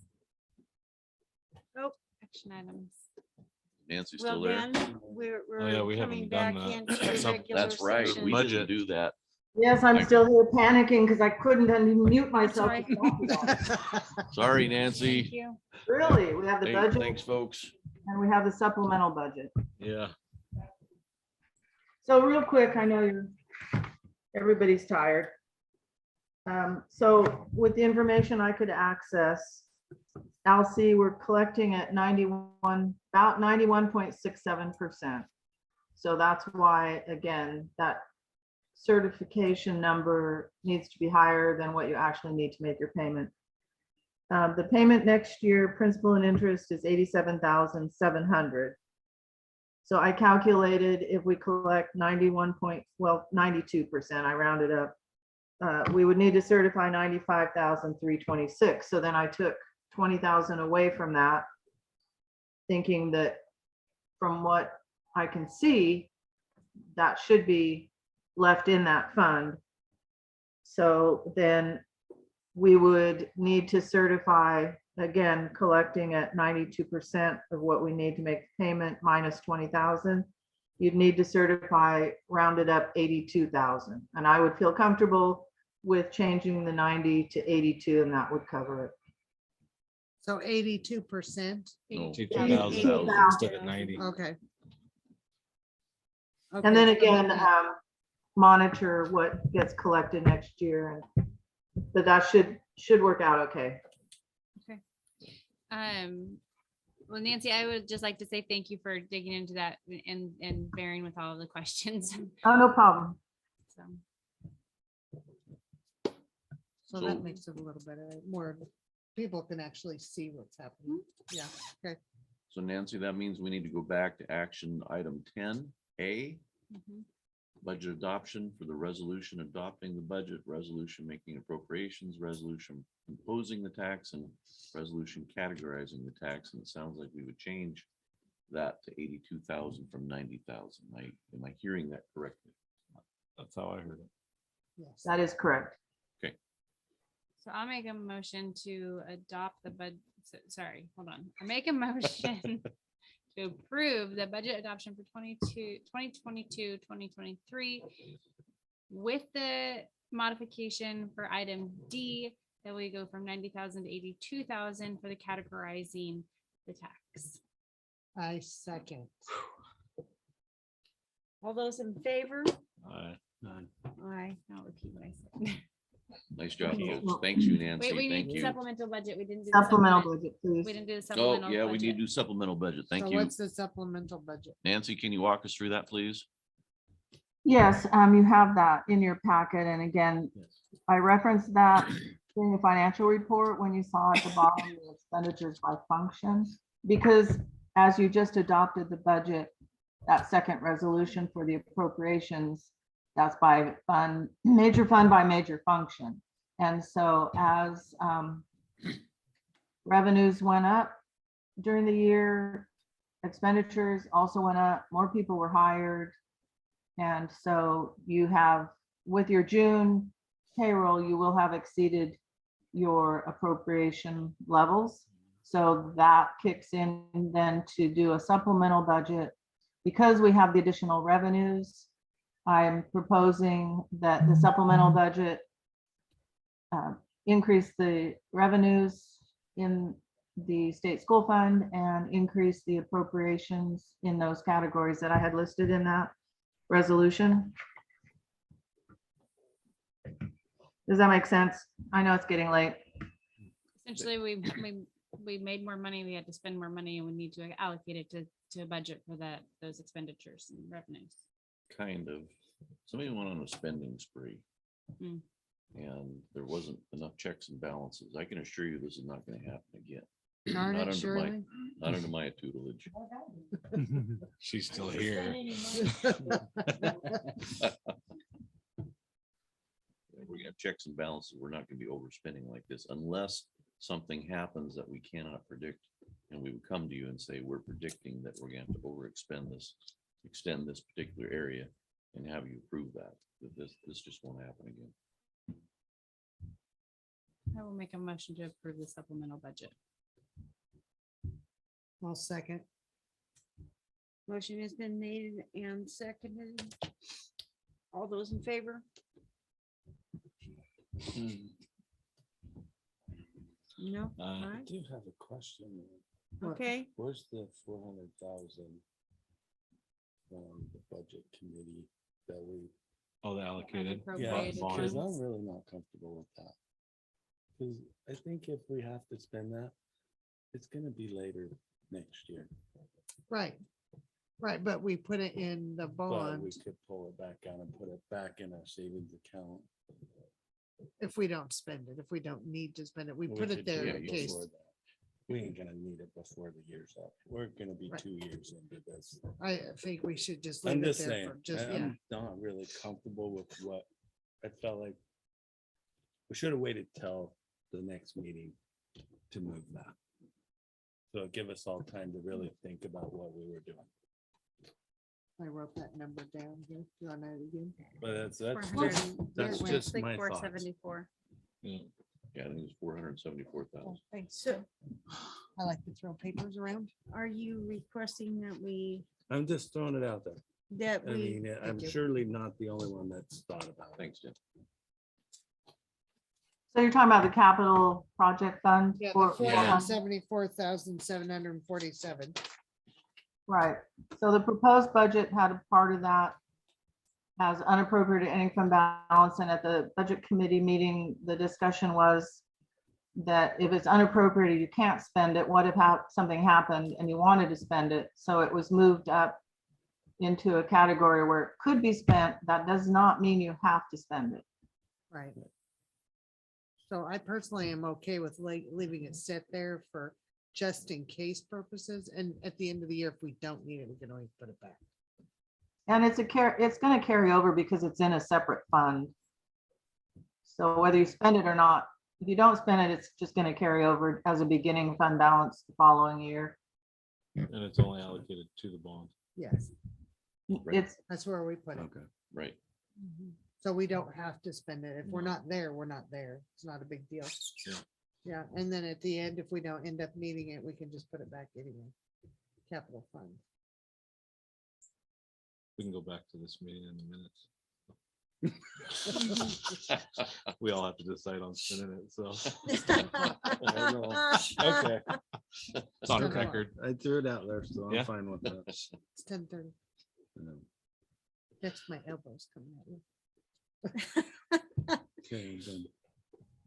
So are you okay with Mhm. just leaving it there the way it is now? Yeah. Okay.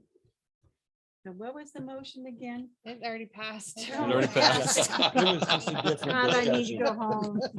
Uh, Past my bedtime. We're on to our. Okay, now we need to adjourn Now we into need to executive adjourn. session. all right, good night, everyone. Thank you. Yeah. Thank you, Yeah, thank Nancy. you. Thanks, Nancy. You're greatly appreciated. Yeah, Thank you. that's why we need an experienced business manager. Mhm.